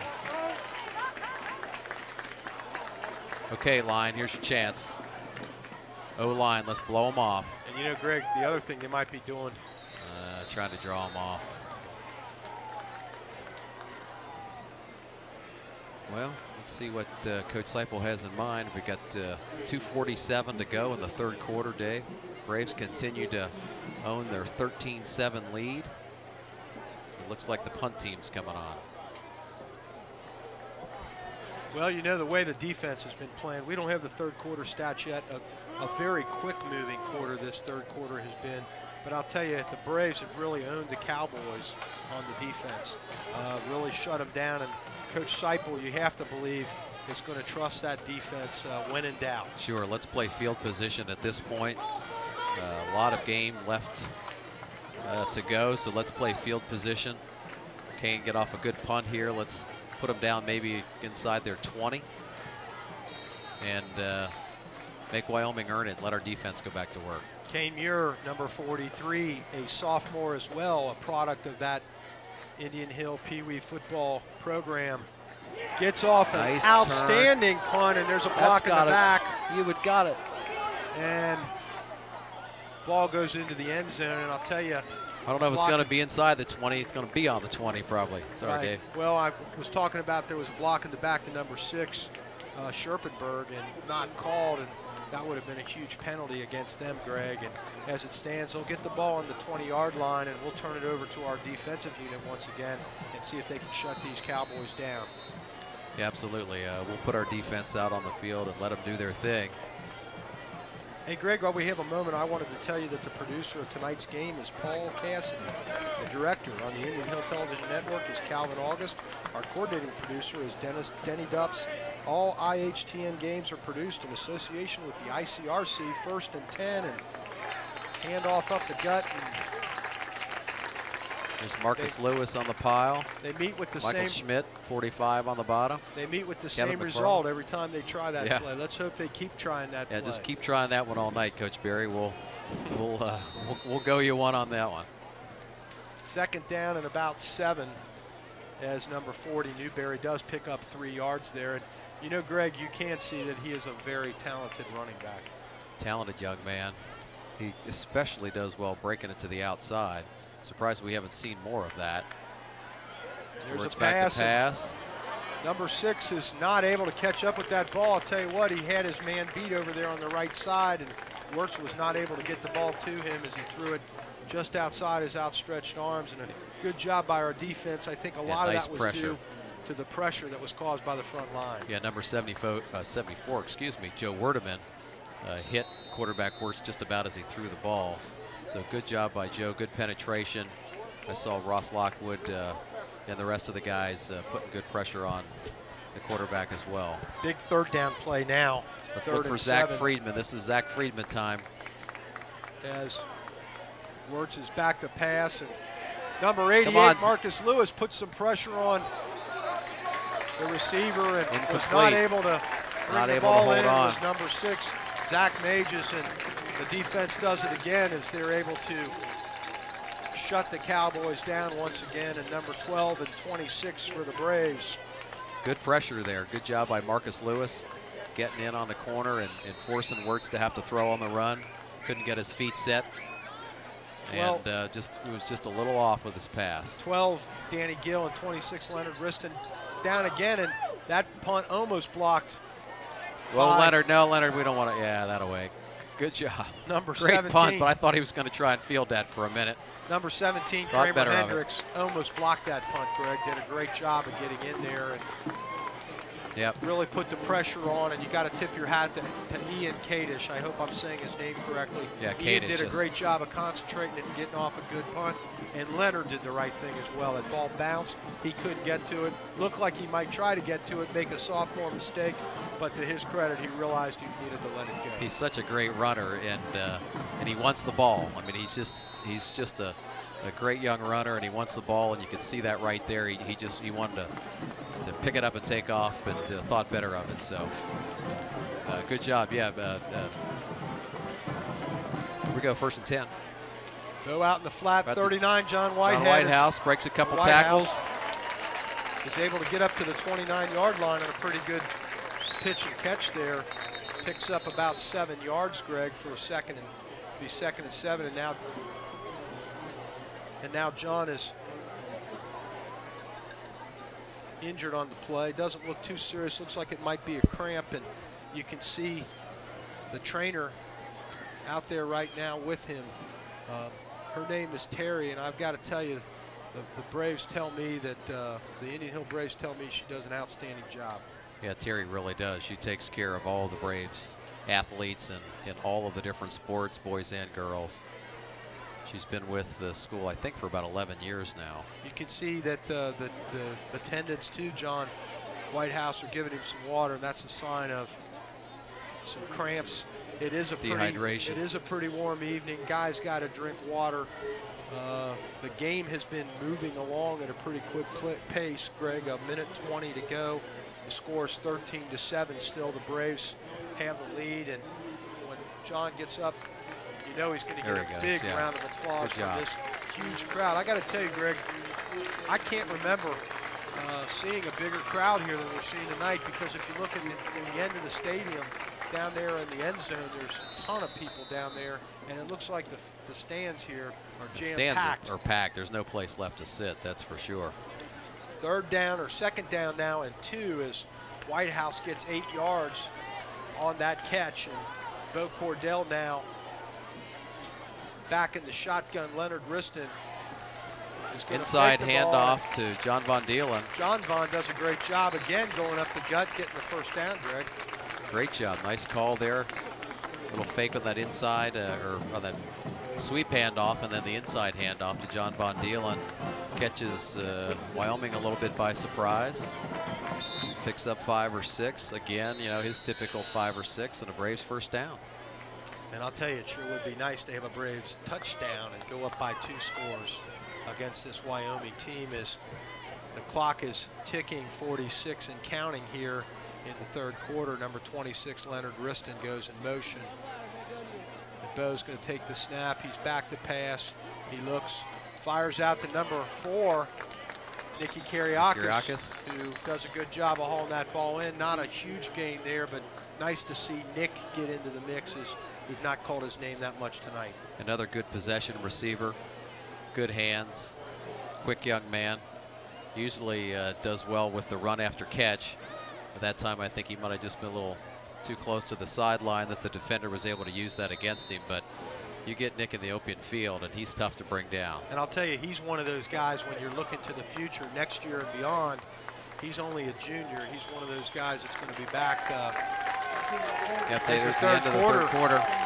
Now comes to an end, but Nick is one of those guys that's going to be back, and it's going to give Braves fans a lot to look forward to in the next year as the Braves continue to play great football. And now, Greg, the fourth quarter, the big quarter. You're only down, or you're only up 1 touchdown. That 1 point, extra point that was missed, could come into play here. It's really an important time for Bo and his offensive unit to make a statement, to march down the field, and to not let the Cowboys think they have a shot at winning this game. Absolutely. Fourth quarter is crunch time. This is where you have to step it up and bring it up a notch.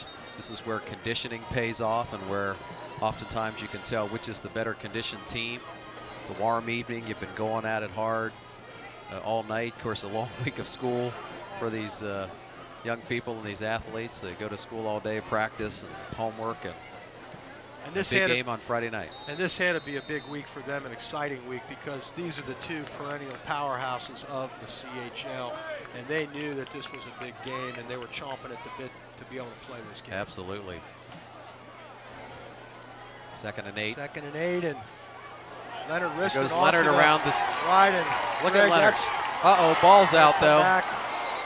There's a flag on the play. Great run, the ball's out though. Looks like holding, looks like perhaps a fumble. Yeah, ball's definitely out. See what the call is. Holding on the Braves against is going to be Indian Hill. Declined, it looks like, and our defensive unit now is going to have to come out and take over and do what they did in the third quarter. Greg, we got some third quarter stats here, and the one stat I'll mention is the total offense for Wyoming. 90 yards through 3 quarters. That's impressive. It was 80 at halftime. That means they gained 10 yards in the third quarter. Let's hope the Braves Coach defense. Seipel's got to be happy with that. Let's hope the Braves defense can be that stingy as this fourth quarter now finds a defense out on about the 37-yard line, and John Wirtz, number 5, is going to hand off to. That ain't gonna work. We 40, know that ain't Newberry. gonna work. And I'll tell you, number 55, Sammy Moore, just came in there and dragged him down to the ground like a sumo wrestler, and did an outstanding job of bringing him down for a big loss, about 1 yard. It'll be 2nd and 11. Yep, looked like number 57, Chase Daniels, was in on that as well. 37, Ross Lockwood. This defense is just playing spectacular. 23 and 6 for the Cowboys. Mages being 6 and Birdsall 23 are out wide. Hit as he the throws pass it. Is the number. Look at that 23. rush again. Look at 45 in the backfield, 57, 76. And I'll tell you, there's more red shirts in the backfield than white shirts. Well, you know, 23 Birdsall was wide open there as he broke that zone. What I was talking about earlier, the problem was John Wirtz was hurried a little bit by the defensive line, and he had to throw the ball. If he had another second to throw the ball, I think he would have put it into Birdsall's hands. So what a great job for the Braves. We got a timeout here. Didn't see who called it. Looks like the Braves called a timeout there, and water abounds. As you see, there's It might even be a officials timeout. They need to get some water in these guys. It's the fourth quarter. Very warm evening. A little bit of breeze, but you're going to dehydrate on a night like this, and we've seen some of that already with the injury to Johnny Whitehouse. Well, you know, Greg, some others. And one of the things that you were talking before about how Coach Seipel has really fashioned this team this year and worked with the guys that he's got. One of the things he did too was he's got guys playing on one side of the field or the other, offense or defense generally. The two-platoon system. Right, and the idea behind that is these guys are going to be fresher in the fourth quarter. We're going to see if that works in this game. Yep, because this absolutely. is the kind of game where that's going to pay off. 3rd and 11 for the Cowboys. And Wirtz. Here we go, number 57, yes sir, Chase Daniels. Again, a huge sack. He just about got him last time, and I know he was hungry, and he got him this time. Great job, Chase. Well, and I'll tell you, Chase looked like he was untouched. He was on a mission, wasn't he? And tackled Wirtz from behind. Wirtz didn't have a chance to get that ball off, and what a great play there. It's 4th and 15. And old number 3, Ian Kadish, is back to punt again. Ian's had a lot of work tonight. Ian's a great punter and kicker. I happen to know his mom and dad, Scott and Melissa Kadish. They try that reverse again, and this time Danny Gill's at least able to get some positive yards out of it, as it doesn't work any better the second time than it did on the first. Coach is going to have to work on that one. But the good news is we've got the ball back and just about on our own 35-yard line. So 1st and 10 Braves, and we're headed towards Wyoming territory. As mentioned a moment ago, Ian Kadish, he's a great kicker, does a great job for Wyoming Cowboys. He's a senior this year. I know his mom and dad, Scott and Melissa, and I know they're very proud of him and the job that he's done. Here we go, 1st and 10 Braves at the 34-yard line. Though 2 backs in the backfield, flips out to 39 or 26, Leonard Riskin, who's taken back for a loss there on about the 32-yard line. It's going to be 2nd down and about 12 for the Braves. Hey, Greg, I'd like to tell you the coverage of the Braves Football Network on the Indian Hill Television Network, it wouldn't be possible without the generous support of the Indian Hill Boosters, the PTO, and the ICRC. Their grants have provided us with the equipment to bring Indian Hill sports off the field and into the community, into your home on your television. And we want to tell you that we appreciate all they've done to develop our television program. Absolutely. The boosters do a great job, as well as the PTO. So thank you, and thank you for all of your booster support. 2nd and 12 now. Timeout, Indian Hill. And yeah, Greg, timeout, Indian Hill. If you look up on the scoreboard, there's only 1 timeout showing for Indian Hill, so that last timeout was a timeout also called by the Braves. And you got to wonder that Coach Seipel wants to make sure that no mistakes are made down here. I think he's willing to take a 13-7 win over Wyoming. He's willing to leave it up to his defense to shut down the Cowboys offense, because they've been doing it all night. What he doesn't want Bo to do is make a mistake. He doesn't want one of the other young guys to make a mistake that could cost us the game. Right, I agree, Dave. Let's not force anything down here. Better safe than sorry. We don't want to give this game back to Wyoming or let them think they're back in it as a result of a turnover. And again, it's hot. You know, it's a long game. It's fourth quarter, 9 minutes, 45 seconds to go. You know, Greg, before the game is over, so let's get a drink and talk about it. A person that just walked behind us is our athletic director, Jill Bruder, and we've got to give our hats off to her for this wonderful facility that they built up here, this press box. It is an outstanding facility. It's a great job. It makes our job a lot easier. It really does. This new facility is just wonderful, and for all you Braves fans that haven't gotten a chance to look back up behind you from the stands or even walk up the steps, you should come up and see this awesome press box that we have now. Leonard Riston's going to take the ball and try to make his way upfield as he refuses to go down fighting. there. Good job, Leonard. And Leonard does a great job before 55 and 51. 51 being Jacob Brumbaugh and 55 being Jeff King are two of about 5 Cowboys that wrestle him down. He is able to pick up about, looks like about 4 or 5 yards. It's going to be third and perhaps 8 yards to go now for Bo and the boys here as they're on the 37-yard line, Greg. Yeah, let's call it 7. We again want to thank the school and Jill Brewer, the athletic director, for our great new facility here. We've got our own whole separate booth to broadcast from this year. Got a lot of room to spread out. It's a great new facility. Goes back to pass, finds a wide open number 33, Teddy Bolser, and I'll tell you, fighting for it. Ted came back for that pass, and he was close. about a yard short, but then he spun up the field, and I'll tell you, I think he's got it. I think he's on about the 45-yard line. You look at the marker over there, we needed to get to about the 44 and 3/4 yard line, and I think we got a first down. Side judge has his foot right on the 45-yard line. Let's see, we can't see, I don't know if our TV cameras can get out and get a better look at it, but the players are blocking our view. But it looked like he had his spotting foot right on the 45-yard line. Absolutely, he did. There it is. Well, I heard a couple of Indian Hill dads yelling they didn't think the spot was good, and as soon as the referee that spot was just fine. They changed their mind in a hurry. They said, yes, sir, that is good. And what a great job there by Bo to find Teddy Bolser and get that first down. Yep. Again, great poise by Bo. You know, he's a sophomore. He's taken over for Michael Scherpenberg, senior last year, who set, you know, every passing record in Indian Hill and just about in the city of Cincinnati with his passing ability.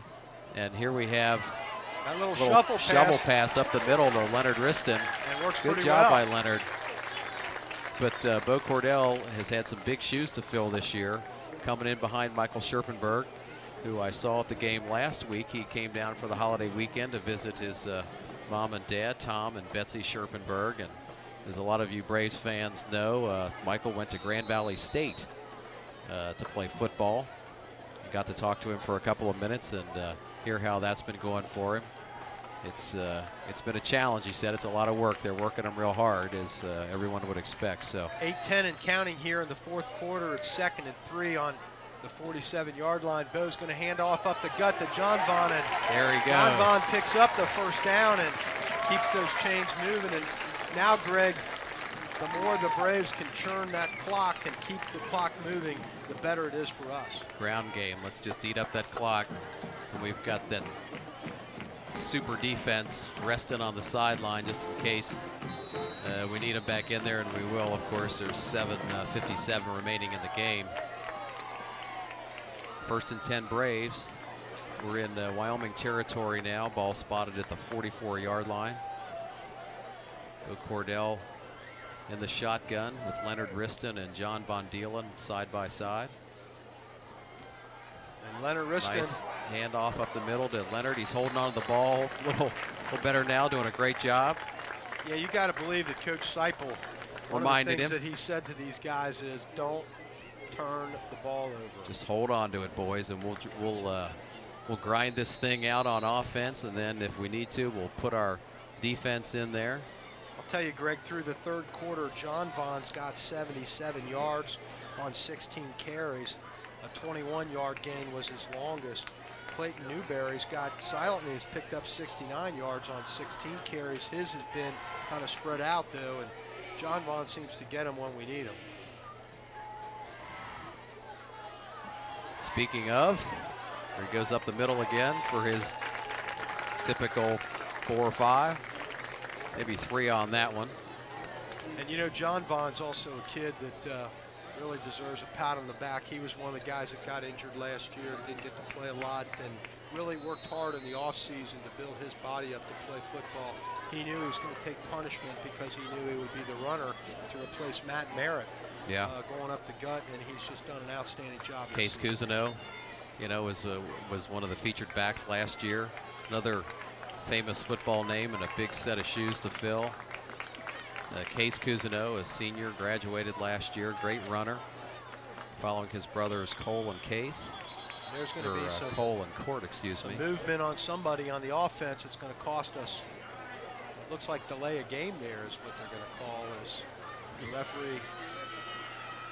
Yeah, it's a delay. Crosses his hands, and so Bo marks took off a little 5. bit too much time, and now a third and Bo's 3 turns into a 3rd and 8 for Bo. Yeah, Dave, I was going to say Bo has the right idea. He just went a little too long on that one, trying to use up the clock or use it as efficiently as possible. So big 3rd and 8 here. Let's see what Coach Seipel has in mind. Blitz, Everybody big blitz, coming. but they pick it up. Bo's got number There's 9, Mikey Mike gone. You gotta love it. And He's in, baby. Oh, I didn't see a touchdown not going to give it to him. They're going to say he's signal. out right Now he about. must have just. They're going to say he's out right about at the. Oh, he stepped out about the 10-yard line, I think. We'll He still take that as absolutely. Michael Gahn was Big wide night open for Mikey Gahn. and did a great job. 5:59 now left in the game. The Braves still ahead, 13-7. But now we're knocking on the door, Greg, and you know we could get one more score here, and your argument about that missed extra point will go by the wayside. I sure hope so. We wouldn't want to see it come down to that missed extra point. All right, Bo. We can actually get a first down here too, Dave. It's about on the 10.5-yard line. So Bo's let's gonna see. Give it to number 39, John Whitehouse, who gets maybe 2 yards as he goes off to the left side. Kevin of the field. McFarland. That was number 34, That's rather. Kevin. McFarland. I'll tell you, they got their big We got eye the power back in now. We got offense in. They bring big in K-Mac in there, the and train. K-Mac is used to hitting and probably likes to get hit. Probably seeks those guys out instead of tries to run away from them. Didn't want to run around anybody, just going to run through them. Kevin's been doing a good job at that power back position. He had a couple of nice runs last week. Had some really nice runs in the Ross game up at Ross in the opening game. Towards the end of the game, really helped sustain a couple of drives. 2nd and 9 as a pitch out to the left goes nowhere. And now we're running sideways. I think we do better running north-south, and surely John Von Dielen. Wyoming was ready for that. They had a lot of white shirts out there. John had Kevin McFarland out front, but there wasn't a lot Kevin could do with all those white shirts. It's going to be interesting, Greg, with 4:48 and counting to go to see what happens if the Braves do not get in on this snap. It's 3rd and 10. Whether they're going to try a field goal or whether they're going to go for it. Yeah, Kevin McFarland still in the backfield with John Von Dielen. They got big number 17, Kramer Hendricks out here on this side. Senior. And the Braves Now are going to we burn got a their last timeout. time out, Greg, as Bo Cordell or Coach Seipel recognize that something wasn't right. And, you know, when there's this much at stake on one play, it's always better to make sure that everybody's on the same page. Yeah, you want to make sure, especially at this point. We were starting to talk about the twin towers that Bo has out there on each side. He's got Kramer Hendricks out on the left, or he did as they were about to line up there, and Teddy Bolser out on the right side, number 33. A couple of 6'4", 6'5" guys.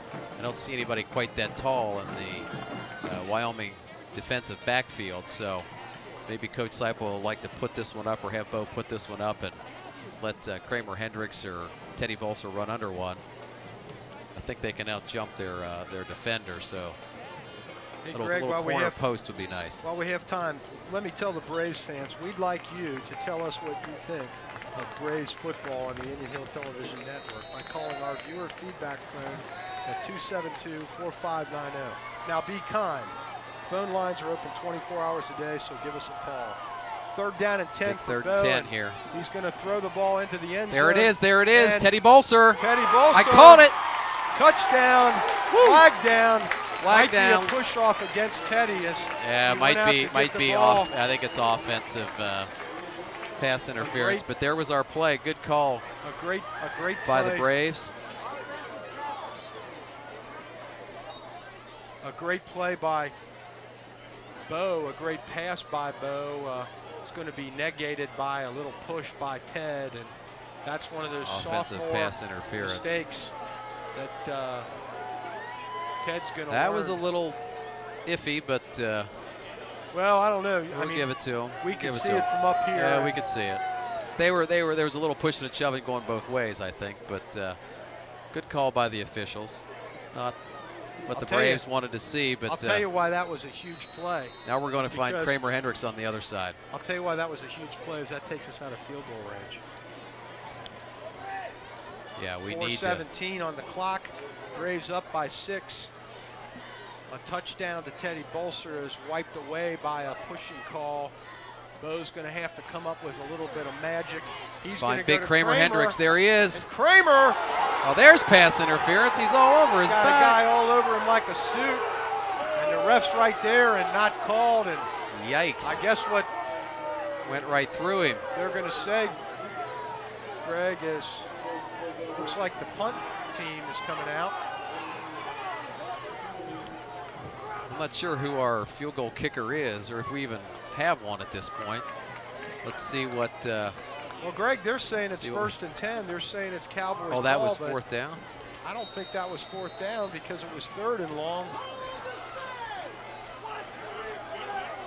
Well, apparently we're wrong. We missed one in there this week. Well, you don't want to rely upon the scoreboard. I hear the fans saying that it's. We'll have to see that on the replay. That was 3rd down, and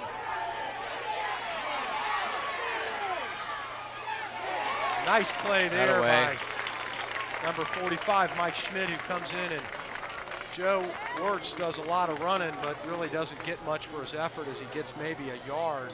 Yeah, Chase Daniels did a good job flushing him out and keeping after him too. Greg, I'll tell you, that was a weird play. I'm telling you, that was 3rd and long when it was 3rd. Well, we were looking at the scoreboard and relying upon the scoreboard, and that must not have been right, because the Indian Hill bench and the coaches aren't out screaming or carrying on, so they must agree with the call. There's that same pass again. Same pass again.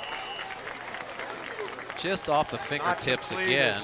Number 5, Matt Keller, comes over. Number 23 is Alex Birdsall. Matt comes over and puts a pretty good look on Alex on Birdsall after he dropped the ball. I was a little worried about maybe a late hit or. Yeah, I think it was more of his momentum. You know, he didn't look like he was trying to level him. His momentum carried him into him. Big 3rd Of course, he down. didn't know he was going to drop the ball when he started to hit him either. So. Big 3rd down now, Greg. 3rd and 7 for John Wirtz and his Cowboys, who are running out of time. Here comes that rush. Let's look for big 57, Chase Daniels. Boom! Yeah, Kramer Hendricks. Out of way. Zach Mages pays big Kramer Hendricks at 6'5". Wow. You know, Kramer made a 6'5", similar hit. 190 senior. Kramer made a similar hit in the Ross game. I don't know if you remember that. He did. Where he just put a shellacking on a player. Well, he had one earlier this evening, too. He hit somebody. That was a huge, huge play because that receiver was wide open and looked like he could have gone for a 1st down. Kramer drops it, makes him drop the ball. We're getting the ball back.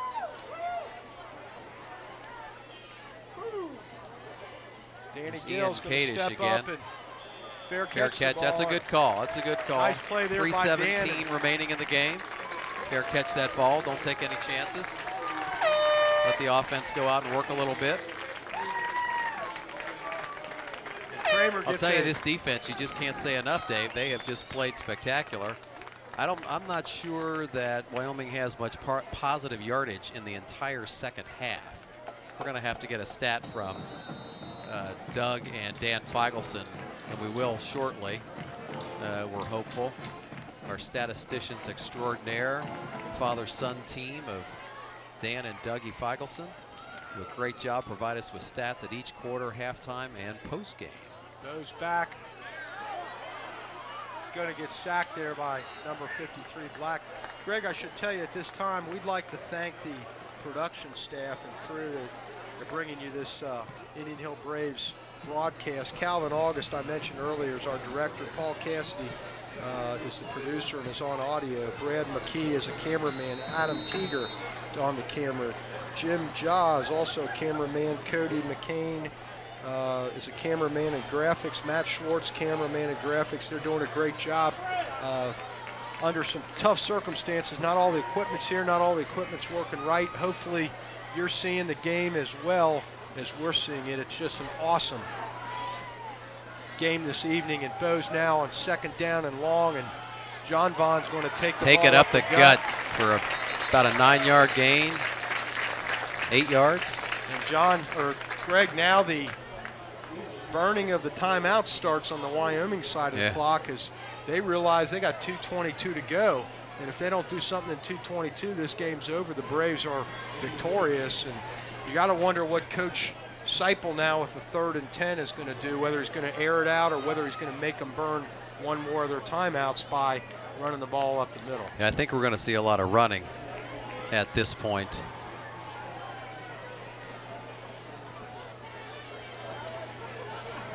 Got a message from our technical staff. Just want to remind you, they want to remind you that this Indian Hill broadcast is going to be on TV a couple times this week. First Monday, September 11th on channels 8 and 5 at 4:30.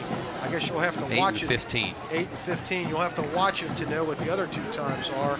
That's Tuesday on September 12th at 5 o'clock on channels 8 and 15. And Wednesday, September 13th at 4:30 p.m. again. Mark your calendars accordingly. Absolutely.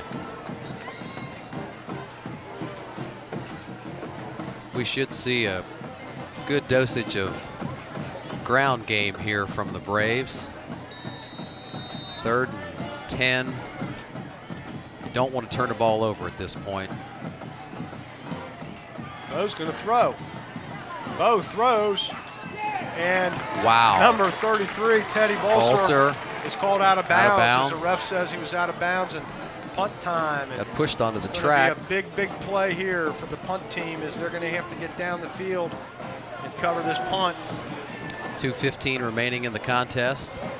Braves remain up by that slim margin of 13-7. Need a good hike and good boot here. 43, Kane Muir, the punter's been doing a good job all night when his number's been called, Greg, and he's going to have to step up huge here. Let's hope he gets a good snap. He does. Joe Werdeman is the center, the long snapper, I guess you should say. Goes out of bounds at about the 42-yard line. Not the punt he wanted, 44-yard line. Cowboys got some pretty good field position. Only 2:09, though, to go 60 yards. And I'll tell you, 2 timeouts. Remember through 3 quarters, they only got about 80 yards. So let's hope the Braves can be as stingy with the Cowboys on this series as they have been throughout the game. Yep, this is the time for the defense to really step it up. Exert their dominance, the dominance that they've shown thus far. Dave, I think you're right. They may not even have 80 yards at this point. They've had a couple of series where they were negative yardage. We'll find that out here shortly. We got 2 receivers big split 1st and 10 on each side. Wirtz is going to go back to pass. He's going to pass out in the flat, and boom! Whoa! Number 5, Matt Keller. Great job. Good job, Matt. Great job. Good stick. And I'm trying to listen out there to hear his father yell. I know his father, Steve Keller, is very proud of that. Very proud of that. He does an outstanding job, and that was a huge play, Greg, as the clock is running. Clock's running, boys. 2nd and 13, and that puts John Wirtz and his Cowboys at a big disadvantage, because you know they're going to pass, and here comes the blitz, and it is almost picked off there. Nice tight spiral, nice throw by Quarterback Wirtz there, just a little high, and I think it might have been tipped too, Dave. Yeah, it looked like number 8, Austin Samandel, got his hands up and caused the ball to fly way far of the intended receiver. Greg, with 1:30 left, down by a touchdown. The Cowboys are in 2-down territory. Yeah, they don't absolutely. really have to make all 13 yards here. The Braves have to be aware of that. Yep, we're going to see a steady dose of pass, I believe. The crowd is loud and going wild. And got his arm. Somebody hit his arm. Oh! I'll tell you what, number 37. That pass rush is awesome. There's 74 in there, 37, 76, 37, 57. Ross Lockwood, and 74, Joe Wardeman made that play. There was almost an interception by the cornerback. Perhaps it was number 5, Matt Keller, as the ball was tipped. Greg, this is the game right here. Fourth down, 13 yards to go. If the Braves stop them, we can get out of here with a win. Big rush here, boy. Just pin your ears back and let them have it, boys. And Greg, this partisan here we go. crowd here at Tomahawk Stadium, on their feet, pounding their feet, encouraging their Braves to come forward. The whole Comes host the rush of Braves, again. And number 23, Birdsall, does something he hasn't done all night, and that's hang on to the ball, Greg. Gets a first down at the 35-yard line. A super pass by John Wirtz. Didn't have a lot of pressure on him. Stepped up in the pocket as number 74, Joe Wardeman, came around. And now, with 1:18 to go and the clock starts to run, the Cowboys do have a shot. Come on, defense. We need a big play here. 1:10 and counting. Birdsall goes out. Precious in motion. seconds are running Here off that clock. Comes Kevin McFarland out away. Ball's out. Down. Ball's out too. Looks like. Let's see a signal here. Looks like the Braves have it. They're going to say he was down, Greg, but I'll tell you, number 57, Chase Daniels, has Indian the Hill ball. That's and it. They have given the ball All to right. Indian Hill. What Yeah. a job. Good job by the senior leader, Kevin McFarland. I'm sure Coach Well, you know, our team Tyson and Topping were just waiting to call that one because you knew he was going back to pass. Hold on a minute, though. It looks like it's a timeout that was called. They're not signaling the ball belonged to the Braves. So it's a timeout still by defense. Wyoming so that John Wirtz can get those cobwebs out of his hair. The Braves defense is still on the field, but what a huge play by Kevin McFarland. It brings back shades of the playoff game from last year, Greg, when the Braves played here at Tomahawk Stadium against an underrated Roger Bacon team. That was a heck of a game. You know, they were up on us by 2 or 3 scores, and we had to fight our way back. And one of the plays I'll never forget is Kevin McFarland intercepting that ball at the end of the game. Yeah, running it back. Yeah.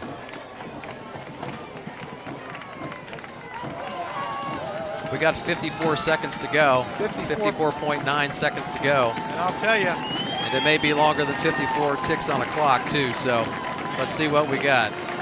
Wirtz, number 5, under center. You know he's going to be passing. Let's see that rush. Let's see that rush. He's out over the middle, and number 20. Pass falls incomplete. 6 intended for number 6. Braves. Zach Magis was the intended receiver. Number 25, Owen Willis, was out there, hit a shot at a pick. Ball bounced in front of him. 3rd and 18 now with 49 seconds left for John Wirtz. And you know, we've been talking about the coolness of Bo Cordell. Wirtz has shown that he's a pretty cool guy. He really has. He's impressed me in this last drive here. He's done a great job. Very cool. Goes about his business. Going wild. Wirtz back, going to look over, fire in the middle, and I'll tell you. Ball's incomplete. He threw that out there to number 27. Number 8, Austin Samandel on the coverage. Tyler Seyfried had the ball and dropped it. That was a situation where I think number 5, John Wirtz, realized that he didn't have to get everything because he's in 2-down territory. Yep. Now you got 18 yards to get on one play. You know the Braves are sending the kitchen sink. K-Mac's coming. Michael Schmidt's coming. These guys are going to get a big play, and we're going to hear a huge round of applause from our fans here. People are Crowd's on their getting feet. riled up. It's 4th and 18. 4th and 18. Wirtz down to his last Blitz. Here play. comes Kevin again. Here comes Kevin. Hey, that's a sack. We knew that was coming. Yeah. Number 6, 74, Four. Joe Wardeman. Yeah, 37, Gets Ross in there Lockwood. and seals Yeah. the deal. You just can't say enough about this defense, Dave. These boys have played a heck of a game. Coach Tyson, Coach Topping have just done a fabulous job with these boys, getting them ready, calling the defenses. Greg, at the beginning I don't know that they have positive yardage. Greg, at the beginning of this game, we talked about what a huge game this was early in the season. It's the third game of the season. The Braves had to step up big. Wyoming ranked ahead of them. Wyoming had a chip on their shoulder. You're going to see Bo Cordell do the old kneel down here as we're going to preserve the win. And just Absolutely. what a wonderful, wonderful job the entire team did. It's a team effort here, and this win is huge. This win is huge, Greg, because it puts us up one game in the CHL over Wyoming. They're down. Yep, absolutely. What a great way to start the season. You know Wyoming is going to be tough. They're tough every year. Coach Barry does a great job with his team every year. It oftentimes comes down to Indian Hill and Wyoming every year. So to beat the Cowboys in the first CHL game, that's a huge step for the Braves. So the last snap of the game signals comes the to an end. victory over Wyoming. Greg, we're going to get out of here. We want to thank you for watching this game, and we'll see you next week, everybody, from Indian Hill Television Network. All right, good night, everybody. Go Braves.